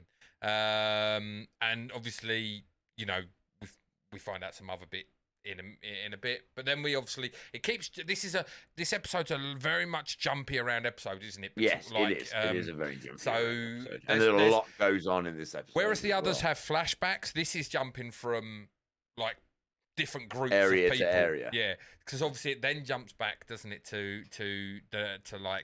back to the Nut House. Where obviously, like we say, he meets.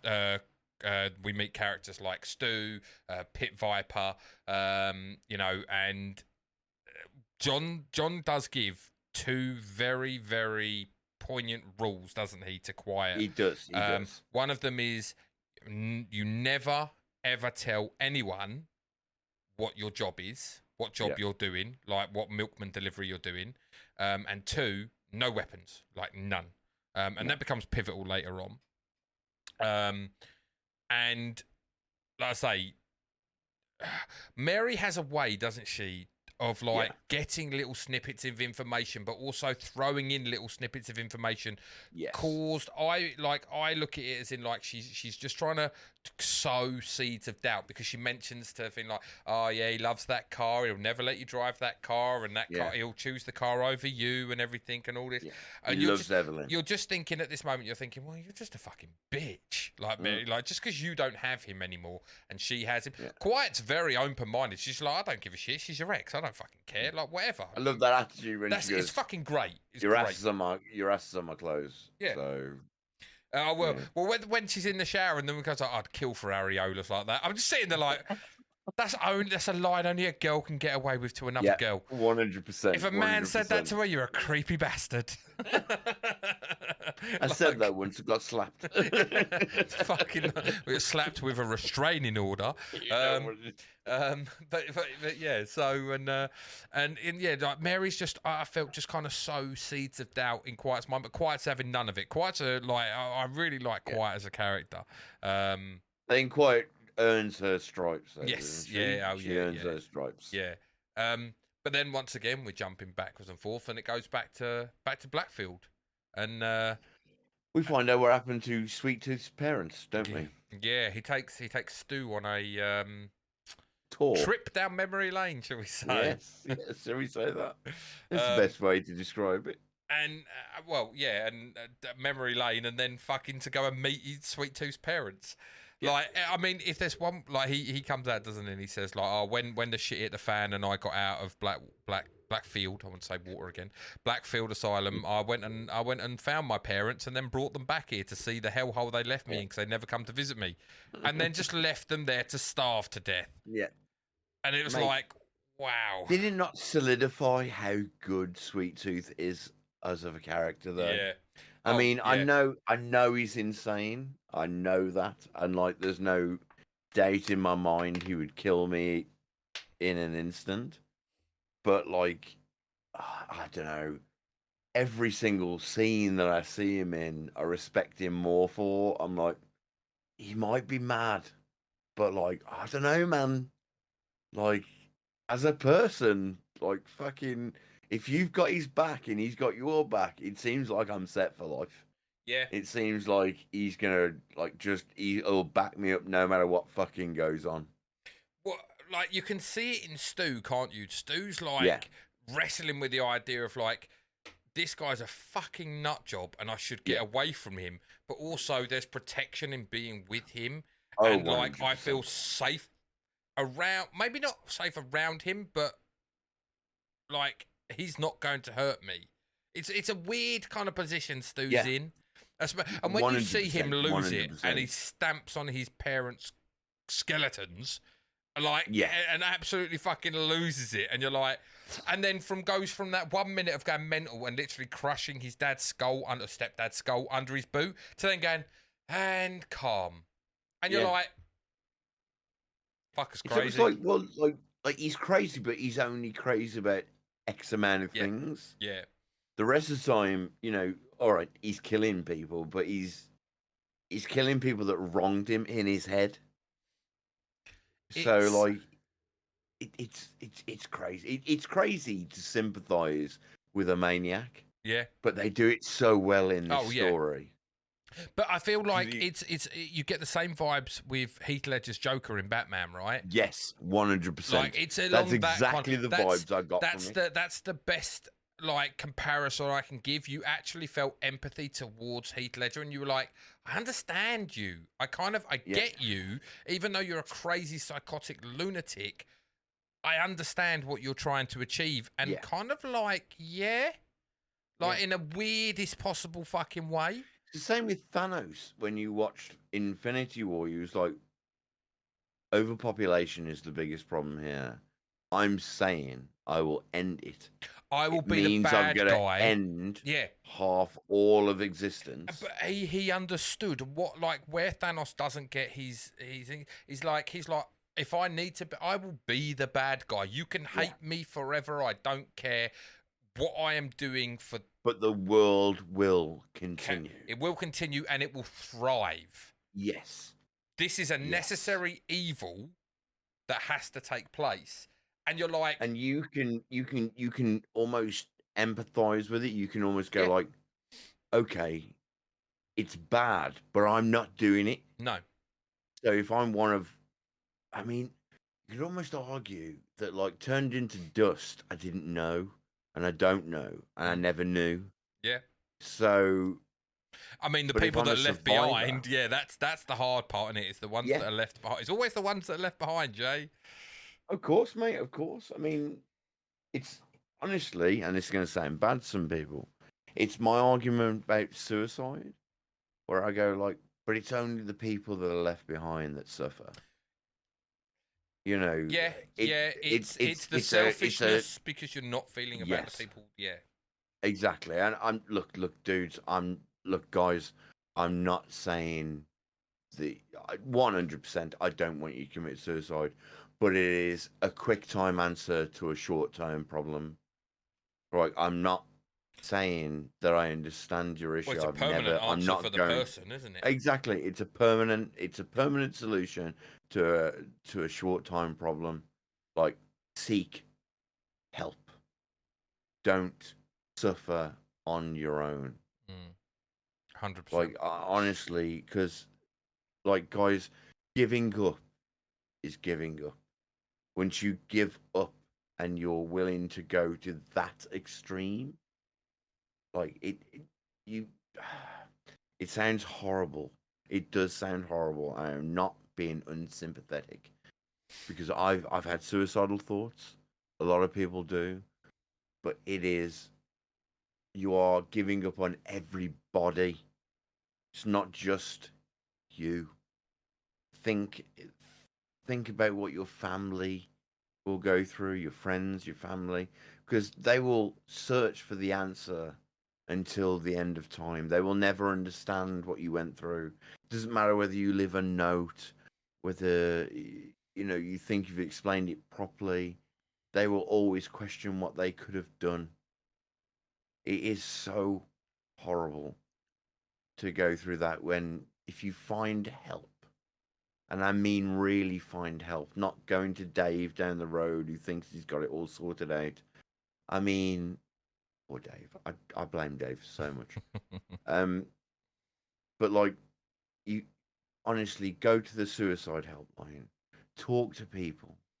Don't believe that this is the end of the road for you. Like, I do mean this when I say this, and I say it with conviction because I honestly believe that there is an answer for you. There is a way out, and it's not the ultimate way out. So I know it's a bit of a downer in the middle of the episode, but I just want people to understand that suicide is not the answer. Kids, you talk to me, talk to TJ, right? Do find another solution, because we're here. I'm not going to say that me or TJ have the answers, but we will point you in the direction that you can get to, that you can find a solution. Find our email below, find my TikTok, my Instagram, TJ's fucking Twitch, TikTok, and fucking X. Twitter. Thank you. And just message us, because we won't let you suffer alone.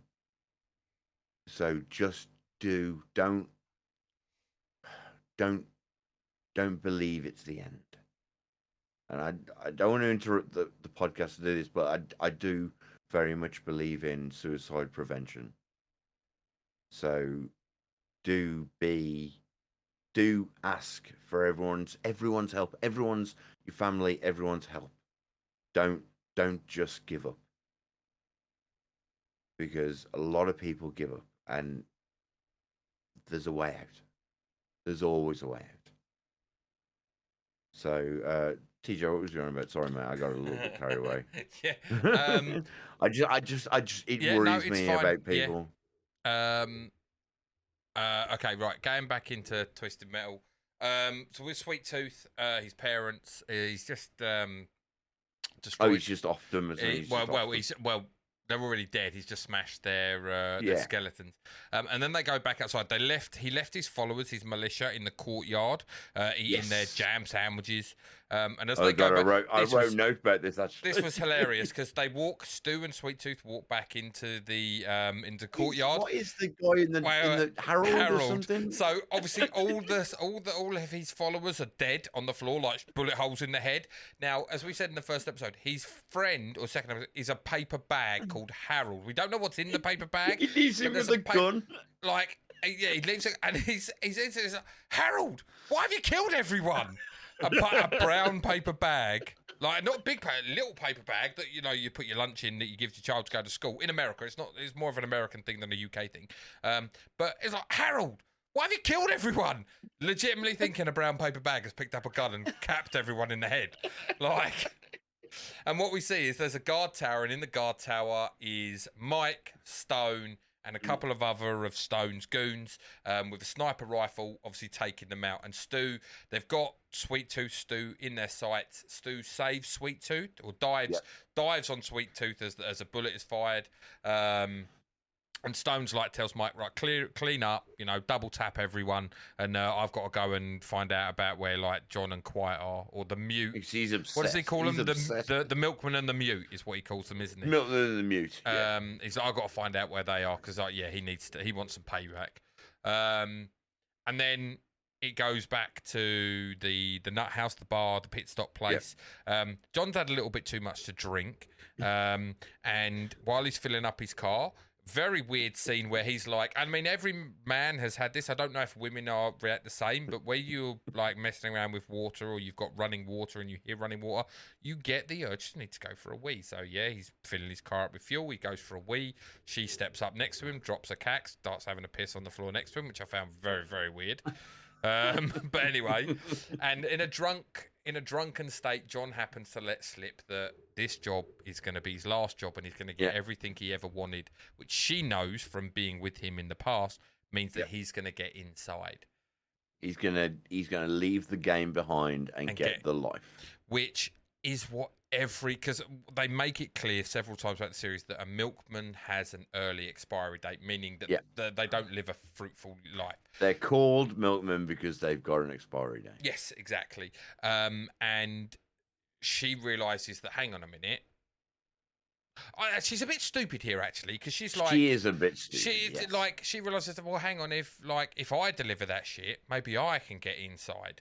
So she goes in the bar and tells every single person what John's plan is. And it's like, why would you do that? Because then everyone wants it. Whereas you could have maybe like snuck and killed John and Quiet, was my thought. Yeah. Like, you've now told everyone. So like, what's the end game here? You've just turned. By the way, that weird pizza boy, he's another character. I felt he might be in the big red puffer jacket.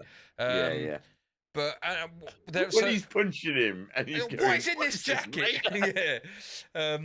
It's so Mr. Slam. We mentioned Mr. Slam earlier. They're in the bar, and Mr. Slam has his unique talent. And what this unique talent is that he has got the biggest, fattest cock I've ever seen in my life, and he can smash stuff with his cock, namely watermelons. It's massive. It's massive. Kids. If you were a female.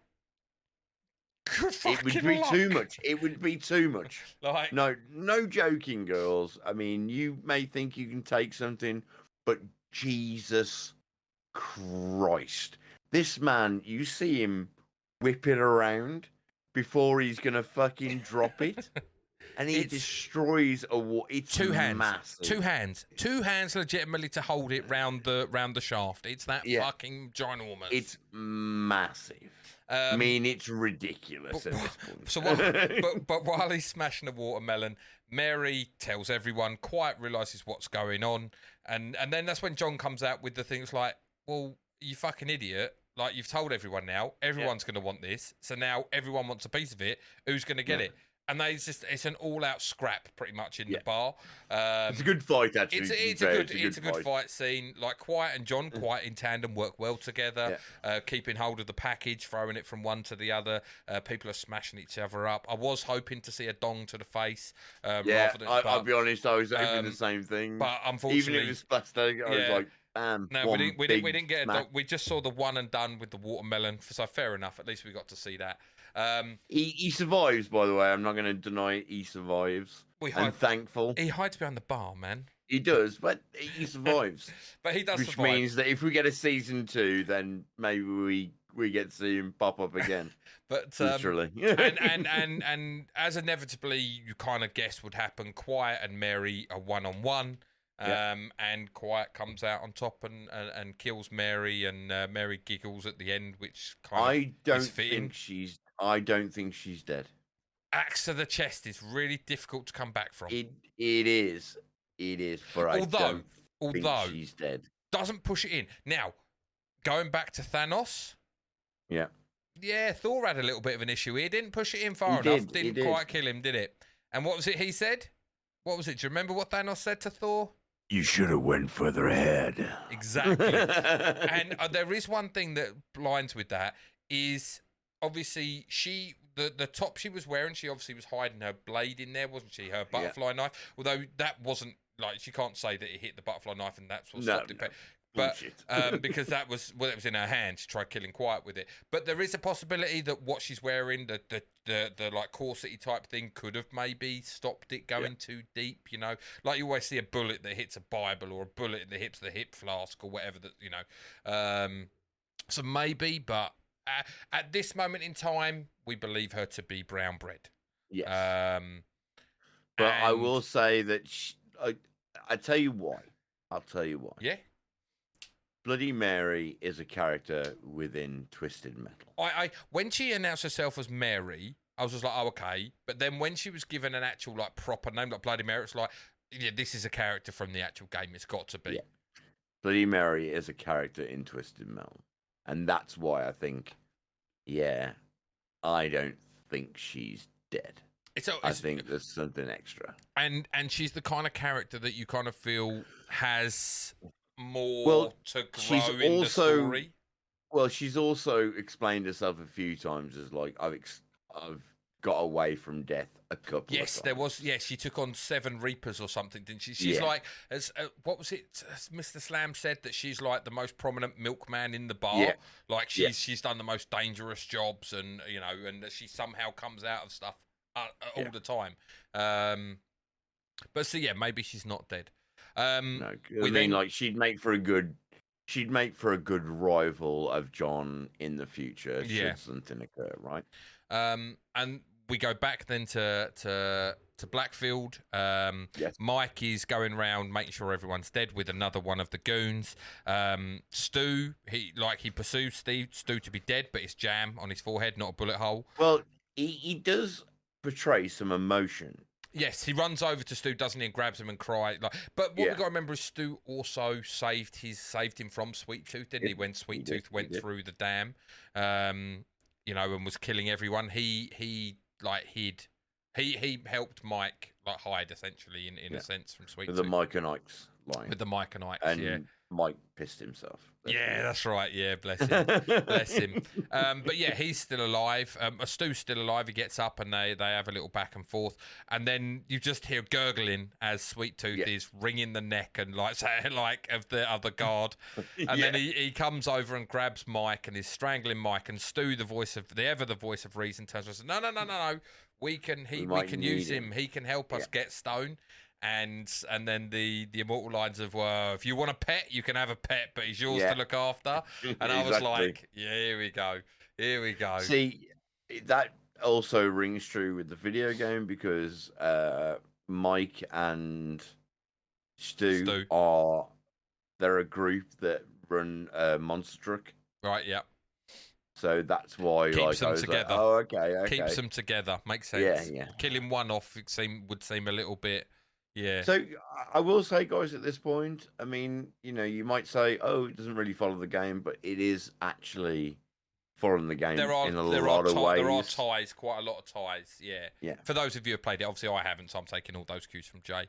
And the episode pretty much ends. John and Quiet leave the bar, and the one person who wasn't involved in the fight, who didn't notice was involved, was Pit Viper. Pit Viper is another video game character. Kind of figuring out when they've got a name that sounds like it's you're in the video game, right? Yeah. Well, she actually has a direct link with Stone and texts Stone and tells Stone exactly where they're headed. That they're heading to New San Francisco, and Stone goes on a little thing about catching trout in a barrel and how the fun is setting the trap pretty much. You're going to enjoy the next couple of episodes. Yeah.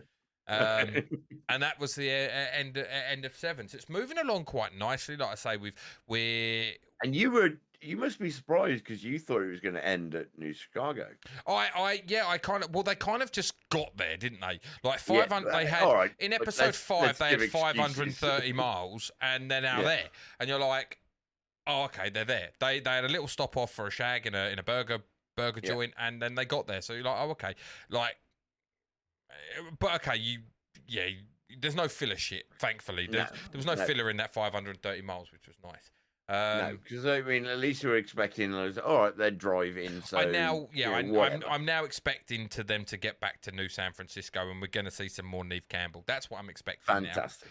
You've got to expect that because they've got past the halfway Neve point. Campbell's story to be finished. Yes, exactly. Whereas I thought it could drag on into season 2.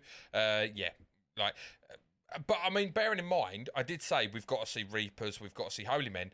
We haven't really seen Reapers. I don't know if Reapers are going to be that big a plot device because we've done 7. We've got Reapers become like your bog standard. Yeah.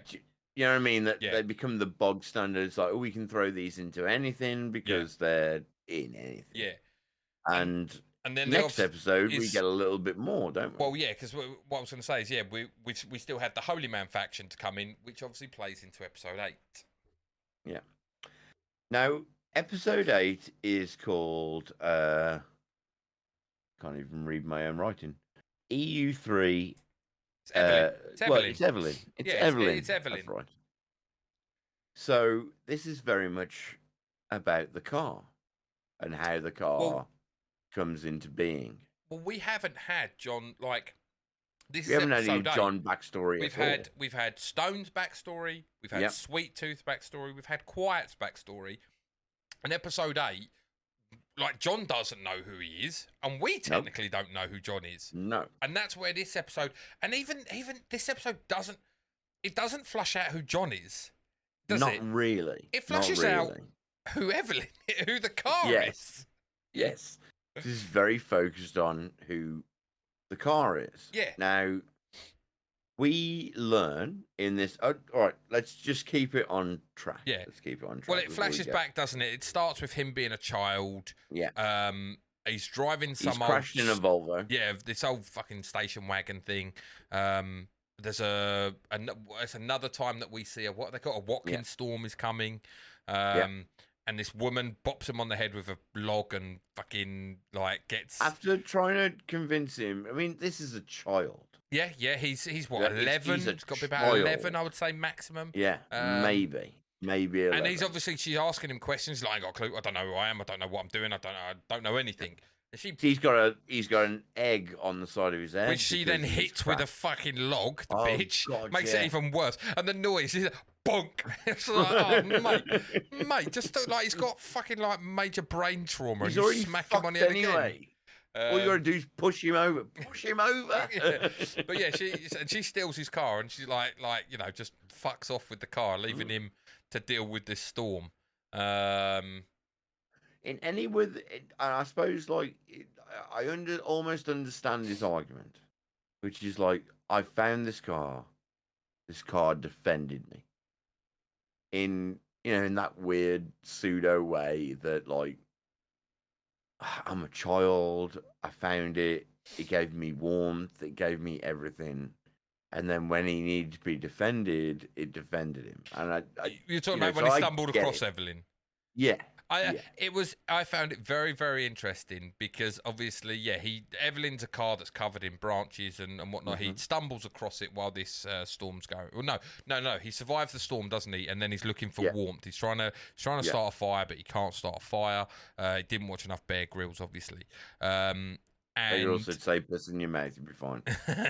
And he finds, he stumbles across Evelyn, and there's a corpse in the car. Someone's obviously died in that car, which didn't I imagine that person must have been heavily injured because there was food and supplies in the car. And then he finds money, and to me and you, it'd be oh, wicked! He finds money. Yeah, he uses it as fucking to light his fire, doesn't he? Which I was that's quality. But it's very Fallout. Yeah. You ever play Fallout? I haven't, but I know exactly what you mean. So you find pre-war money in Fallout, and so they were $100 bills, man. Yeah, but it doesn't matter when there's nothing to buy. Yeah. So what else are you going to use paper? it for? Yeah, exactly. And obviously, so and this is Evelyn doesn't start. That's a key point as well. When Evelyn he tries to start, Evelyn doesn't start. But but this car's got what he wants. It's shelter. It's got food. It's going to help him survive essentially. But when we cut back to present, Evelyn gets stolen. Well, it's really interesting because obviously we said in the last episode, Mary tries turning Quiet. She's like, he loves the car. He'll never let you drive the car. But at the very end of the last episode, he says to Quiet, you drive, I'm too drunk. And she's like, oh, fucking hell. You can see it in her face. He's asked me to drive the car. Yeah. So she's driving the car, finds his picture, which is the only remnant he's got. Yeah, it's his last family remnant. Because, he doesn't even know who the fucking kid is, does he? When he looks at the picture, he's like, who the fuck is this guy? It's himself, obviously. And, she's fucking about with it, and it flies out the window. So while they're looking she says as well, he goes, don't lose that picture. Yeah, and she's like, oh, I won't. And inevitably it flies out the fucking window. Like, of course it does. And then, while they're looking for the picture, some holy men steal Evelyn. Yeah. Which is, like, you see it in his face. I mean, kudos to Anthony Mackie. Yeah. Kudos. Because, like, you feel every emotion he went through in that motion. You see that he's like, I am distressed. Like, fuck the photo. Evelyn has been my everything. Yeah. Since a kid. And like before they even explained it to me in the episode, I was like, oh, I get it. This car defended him. This car was everything to him. Not just it was mom and dad to the kid. Yeah. So I totally understand. When he reacted that way, I was like, oh no, she doesn't understand, but I understand. That was everything to him. Yeah. That car was everything. Yeah. Like it's like losing a parent to him. Well, it's why he was like, it's so no, we must get it back. I must get it back. Even when she's like, oh, we can go off and find another car. He's like, no. Yeah. We need to break into their camp. We need to get it back. We've got to get that car back.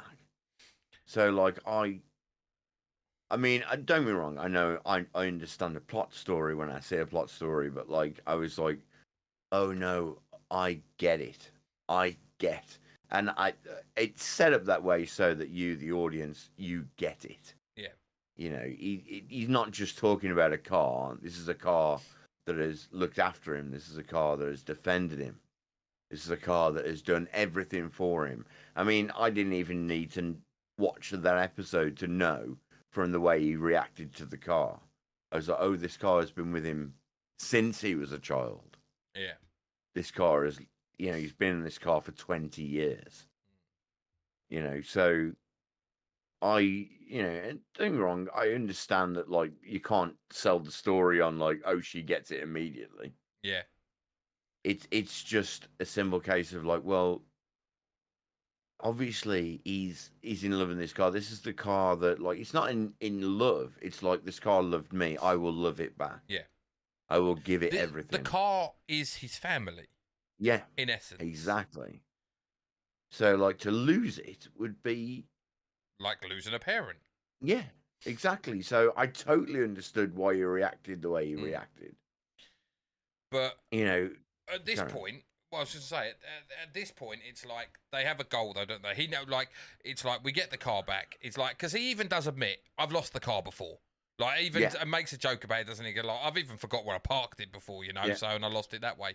So it's like, as much as it is, like you say, it's devastating to him, he kind of is like, I will get it back. There's that hope for him. Evelyn always comes back to me. Yes. Always. And so they sneak their way into the Holy Man camp, and the Holy Man camp is not what I kind of expect. Well, it isn't. It isn't. It's like a bunch of hooded. It's debauchery. It's debauchery in its purest form. It's like a biker gang, because they're all in the biker denim jackets, with the patches on. But they've got these. I saw the patches and I was like, okay. Well, they've got all the hoods and everything, and then you see the women there, and because they're all men and they're all fine, and they're doing that casual thing. It's like, oh, I challenge you to a clash, and they have a scrap, and I've got you. Oh, great! I love that. I love that so much. All getting fucking pissed out of their nut, doing coke and everything, and then, but the JD and coke is amazing. Yeah, what's this? Like, they give some. I think that's the coke. Well, yeah, it's so. Then they come, like, all the females there are all dominatrix who are like worshipped.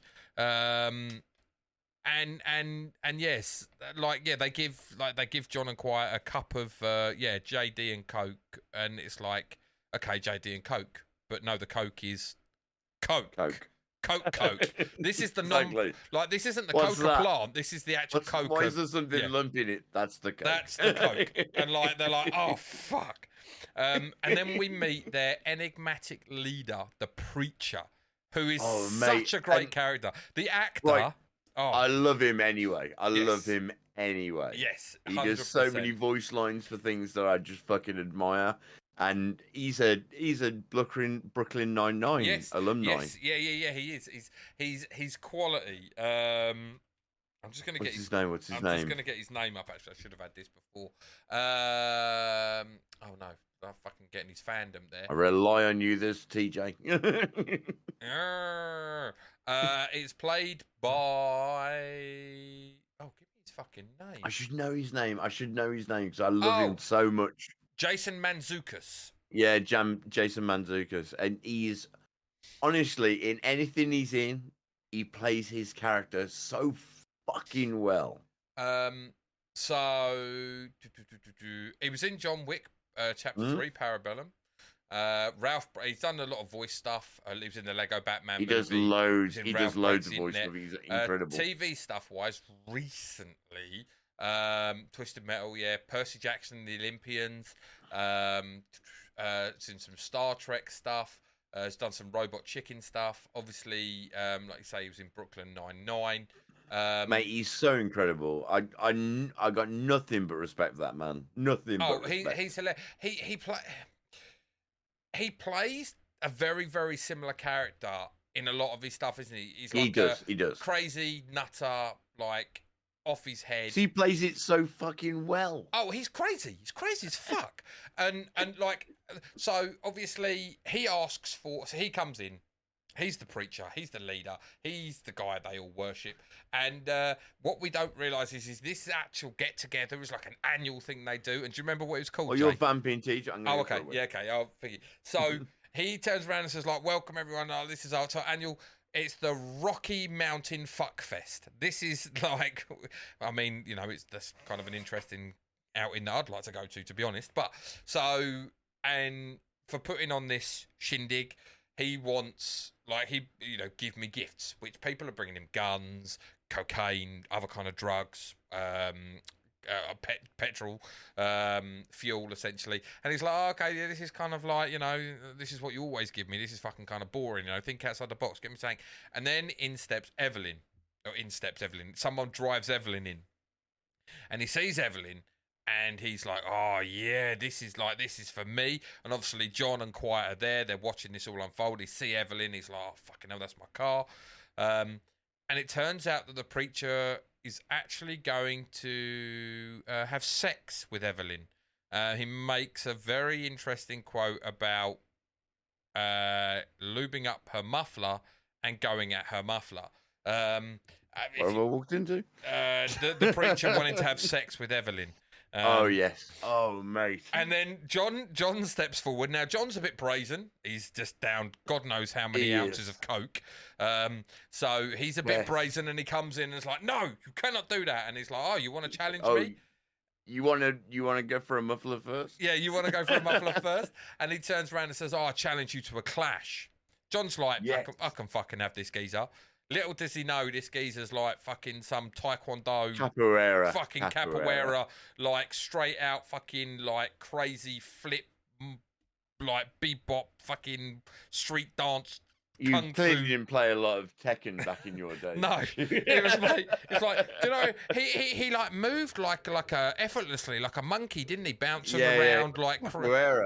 It was. I know what capoeira. Capoeira is obviously Brazilian dance fighting. Obviously, when they weren't allowed to fight years and years ago, like it was non-contact. They come up with capoeira, didn't it? You know more about fighting than I do. You watch.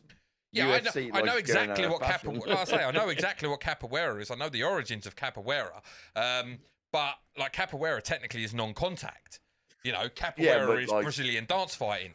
But yeah, he's very much like, he kicks the shit out of John essentially. Oh mate, 100%. John even tries the dirty fucking underhand tactic of grabbing a handful of dirt, throwing it in his eyes. I loved it. It's the wrestling tactic. I mean, he got some good body shots and it was a solid fucking uppercut. I will give him that. Like the preacher went flying. 100%. But the preacher then, absolutely destroyed him. That's what I love about that character, though. He gets up and he's got that smile where you're like, he asked him if he's possessed. Now. Didn't he? He turns around and says, what was it? He turned around and said, are you possessed? And he was, I was once by a baby demon who sent me to a church and I killed everyone. And you're like, the fuck? It's like, mate, that's enough for me to go, all right, mate. When he turns around and said, I was possessed by a baby demon, you were like, a baby demon? What the fuck? Honestly, he's such a good actor. Yeah. I not just blow him too much, but like fucking hell. Whenever I watch him, I'm like, you are the epitome of madness. Yeah. You are the like, because if everyone acted like he did, I'd be like, I'm out. I'm done. Mate, I'm not winning this fight. I'm out. I'm out. He won't stop. In he real won't life, stop. In real life, he's probably the most subtle, subdued person you'll ever meet. Like, do you know what I mean? It's like the polar opposite. If I ever get to be in a film with him, I've got to go and talk to him and go, mate, you are so good. You are so good.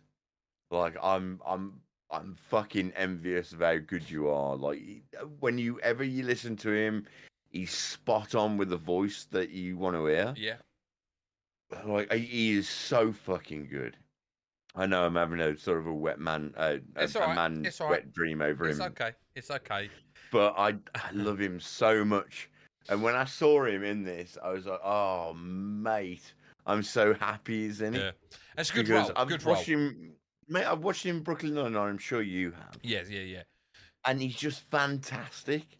Like, you're terrified of him and you love him at the same time. Well, he's a crazy fucking nutter police detective, isn't he? Yeah, he is. He is. And he goes, there was one time and these 4 people just beat the shit out of me, but I loved it. And you're like, I believe him. Yeah. I shouldn't. He's an actor, but I believe him. Yeah. So once John's had the shit kicked out of him, we get another little flashback where John gets approached by some seemingly random guy. And this guy's like, oh, well, I can help you, and everything. And John throws a tire iron at him, smacks him in the head. And then when the bloke's like, he's like, oh, sorry. Then he say, like, I was aiming for your balls. Yeah. He was like, you hit him in the head. It's a terrible shot, mate. It's a terrible shot. But then the guy turns around, oh, it's okay, don't worry. Fucking, I'm going to eat you pretty much, doesn't he? He's like, the kid's alone, come on. And we should have really worked it out because he's wearing chef gear, isn't he? He's wearing like the white chef's coat and that. And obviously, they're cannibals that are going to look to turn this kid into soup. And he manages to and once again, Evelyn saves him because it gets Evelyn started, and Evelyn gets him away. So that's twice now in a very short space of time when he was a child that Evelyn has saved his life. Once she saved him by giving him shelter, by giving him sustenance in like food and warmth and everything, and now she saved him by getting him out of the clutches of these cannibals. So you can see how the bond formed. Yeah, and grows very strong, very, very quickly. Like Evelyn is his survival. Evelyn's his mother in a sense, actually. Yeah. I said parent. It's his mum. Evelyn's the replacement of his mum, essentially. And we see it earlier in the film. Yeah. We see it earlier in the series when Stu's trying to push it and Evelyn bumps him on the face because I've really got to get that boot sorted. Yeah. And it's like when someone tries to start, Quiet tries to start the car that she can't start it. It's a special way to start it. Only I can start it. They're like, it's my car. I've got this bond with this car. I know this car. This car is like, it's my family essentially. Yeah. And so. Well, go on. No, you go. No, carry on. Oh, okay. I don't know where I was going to go now. I was going to say, and obviously then we come back, and obviously John's chained up. He's in like a little makeshift prison cell, and Quiet comes along. She's managed to off one of the. Well, she tried to convince someone as a dominatrix. I can't remember what they called them, but they had a name for them, didn't they? Goddesses. That's it, goddesses. And she manages to. Like when she fights while John is fighting the preacher, she fights one of these guys because she makes the mistake of saying, "Oh, I want you to bring that car over for me." And he's like, "Oh, but Goddesses only rides shotgun." So she's like, "Oh, I'm gonna have to fuck you up then." So they have a scrap. She does the whole lock stock thing with Vinnie Jones. We'll reference back to that where she slams his head in the door. Vinnie Jones several times. Brutal way to die. And then obviously, like I say, she goes and rescues John, gets him out. It's just like, I've got a car. It's not anything great, but it'll get us out of here. And we can go and get the package because they stashed the package earlier. It's like, and we can get out. And John's like, no, I can't leave Evelyn. And she turned around and she makes a plea to him, like, it's a car. Like, you're going to risk that car's going to get you killed, essentially. Like, what the fuck are you doing? Like, come on, this is our way out. Yeah. She doesn't understand, like, how deeply this bond between a piece of metal and this human run. Which a lot of people don't. No, you when you're you attached wouldn't. to something, Yeah. you're attached to something. Well, literally, other than a few like waifs and strays, we'll call them, that John's had through his life, she's the ever present. Evelyn's the ever present. Yes, she is. She is. And so quiet. It's very much a man thing, isn't it? Don't you think?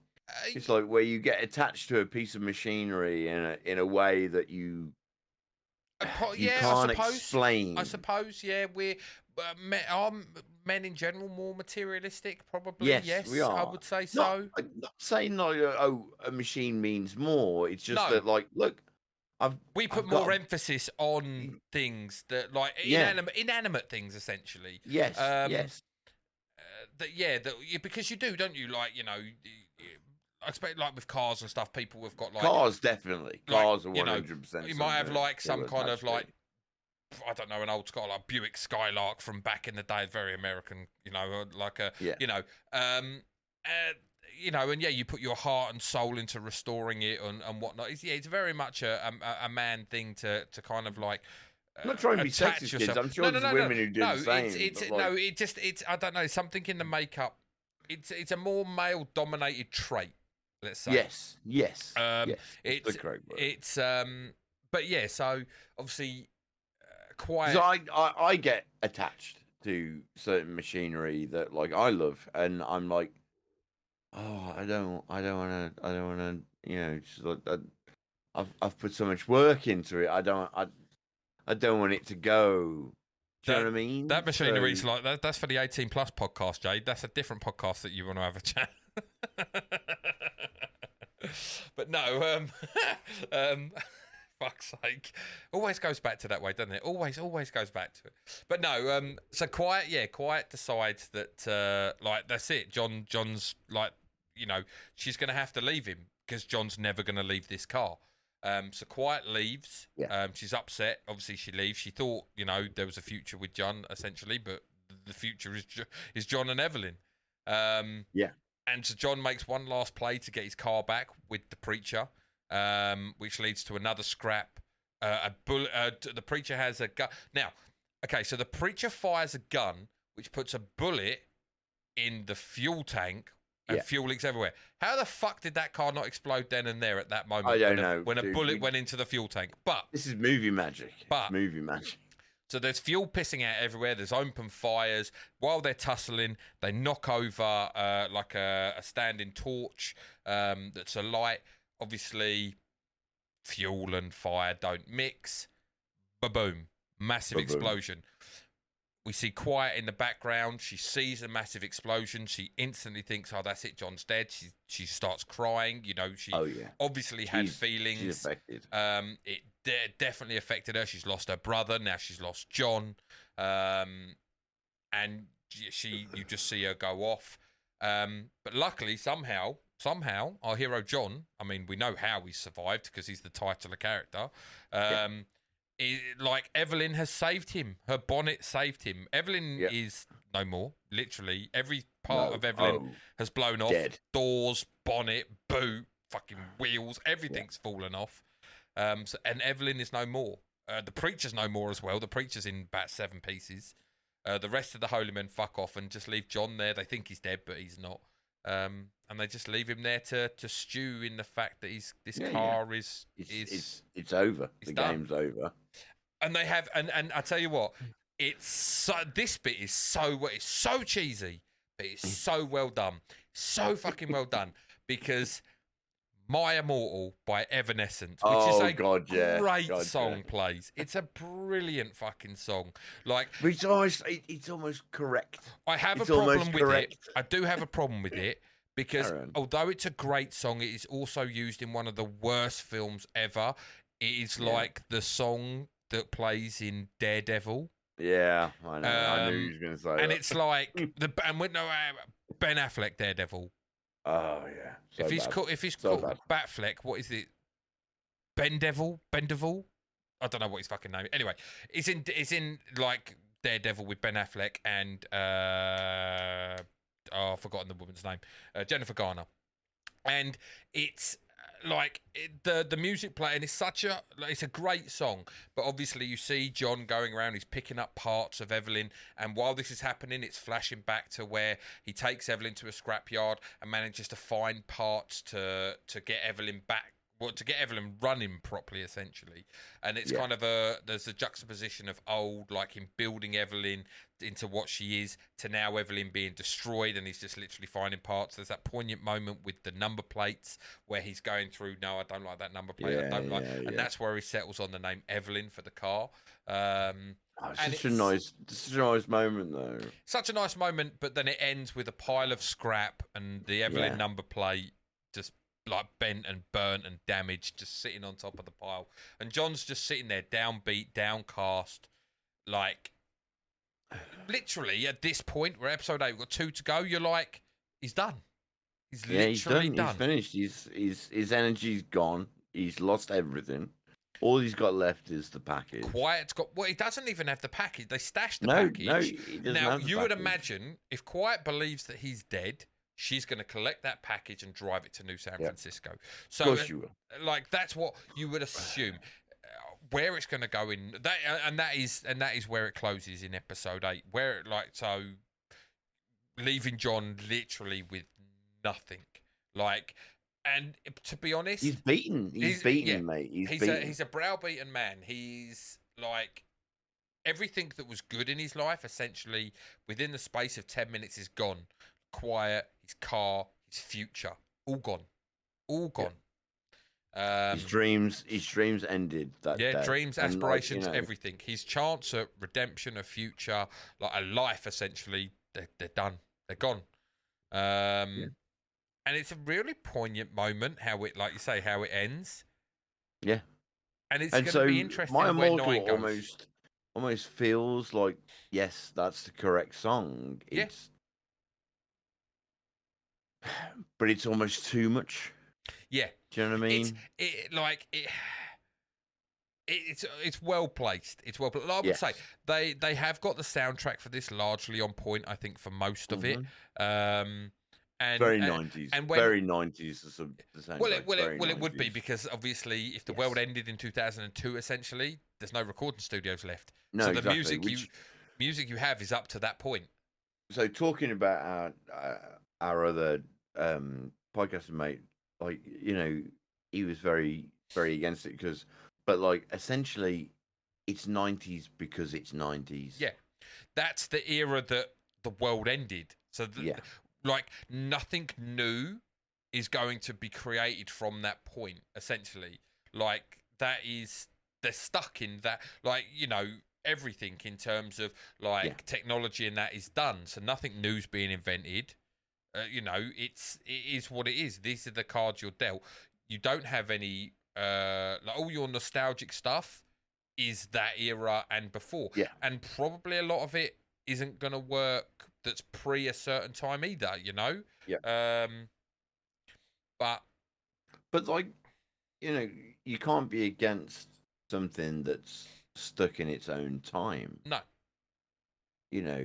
Because at least they keep to it. It's not like fits. you're gonna hear something. Yeah, it does. It does. It fits. And to be honest, and I will argue this, for a TV show that has taken a game that meant nothing. I mean, nothing. Like, Twisted Metal was a tournament game about cars versus cars, right? And they have turned it into a TV show that I give a shit about. Is it the best TV show in the world? No, of course not. But, like, it is a TV show that I'm intrigued to watch every week. Yeah. If it was a weekly show, I'd be intrigued to watch every week. Yeah, I get you. I get you, what you mean. Yeah. Do you know what I mean? So, but they've turned it into something that, like, I didn't. TJ, when we talked about this on the other show years ago at this point, but like, I wouldn't have been able to tell you that, like, I thought I was intrigued. I would be intrigued by a story. In fact, we spoke about it on a podcast, going, I don't know what they're going to do other than like a Mad Max situation. Yeah. Yeah, I, like I say, there was always that, like, there was intrigue, wasn't there?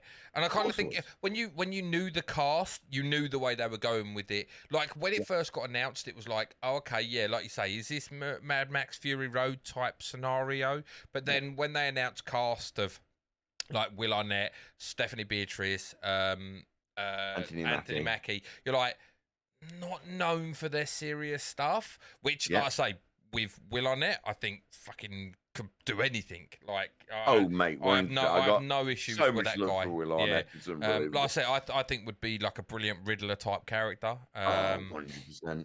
I mean, he played Batman in the Batman Lego movie, which is a fantastic movie, kids, if you haven't watched it. And definitely. I may insist that me and TJ watch it and talk over it because that film is so fucking good. I'm happy. But yeah, so it's like it's definitely well done. We've got 2 episodes left. It's going to be interesting to see. You know where 9 picks up. I don't, so it's going to be interesting to see. Like I don't want to say. don't tell you anything. No, I'm not going to ask because I'm honestly, intrigued. Mate, simply because it's too good for me to ruin it for you. I kind of hope. I'm like thinking about where it goes.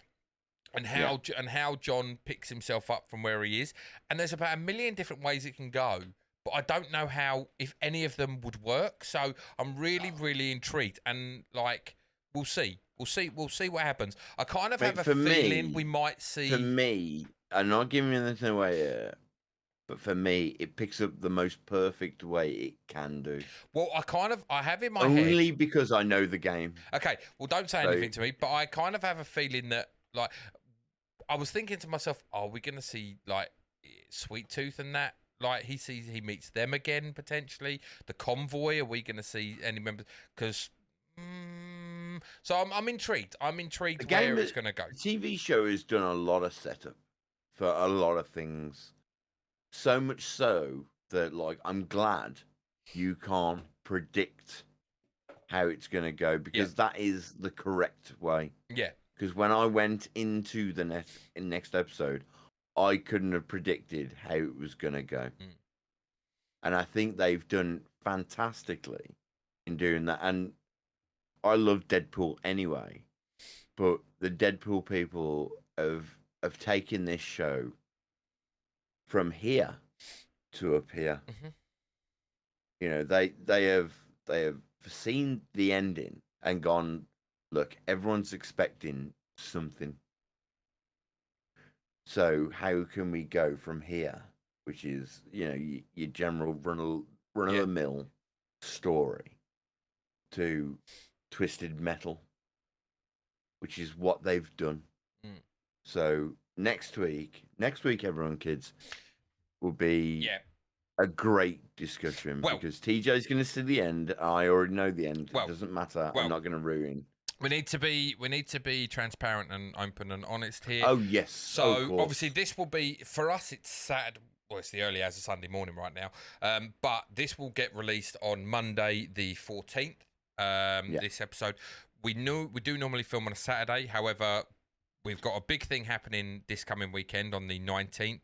A group of people from my community, my Twitch community, including Jay, we're all meeting up in a city near you.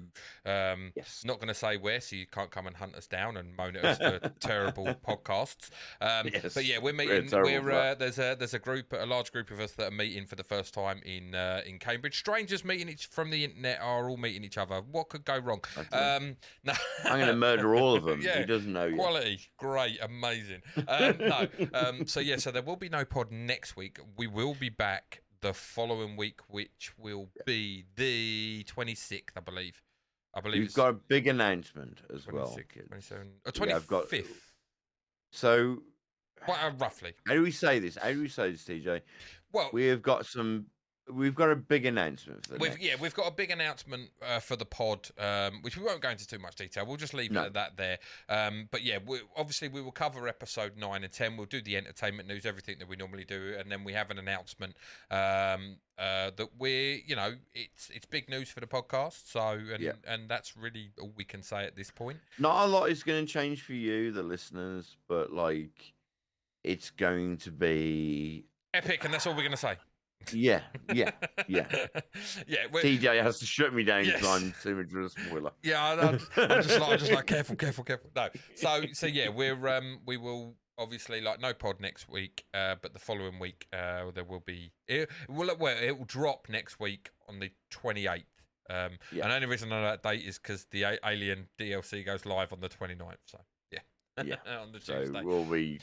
Yeah, the podcast. But It's just Bank Holiday Monday. Look forward to Bank it. Holiday Monday if you're in the UK.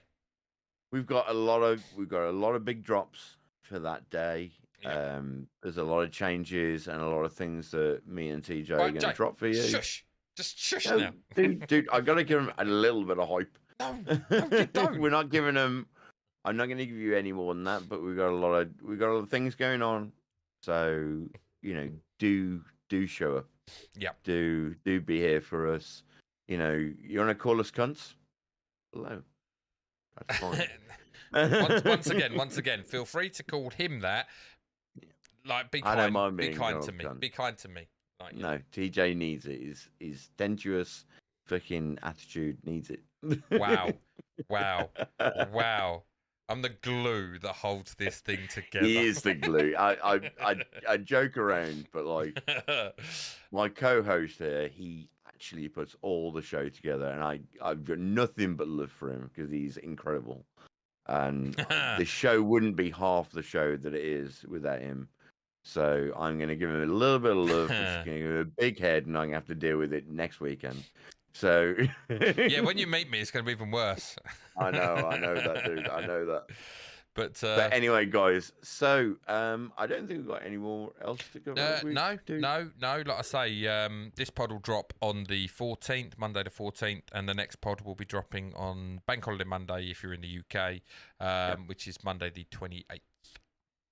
But do come listen to us. There will be some. You can find some TJ. shorts as well that will drop as well in between then.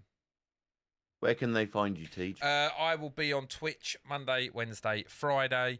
Friday is actually the release of Texas Chainsaw Massacre, so we'll be playing that live on stream from 8 PM on Friday, the 18th. Who that knows? is. I might join him. Who knows?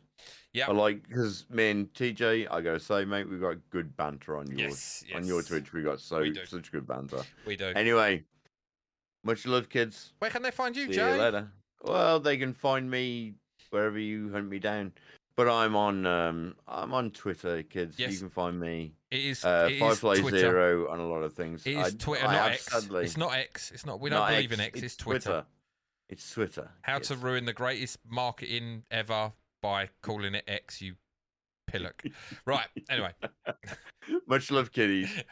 See you later. Bye-bye. Bye-bye. Let me break it all down for you. I ain't never giving up, I ain't never giving up. I'm taking that crown from you. I ain't worried about you, I ain't never. So let me break it all down for you. I ain't never giving up, I ain't never giving up. I'm taking that crown from you. I ain't worried about you.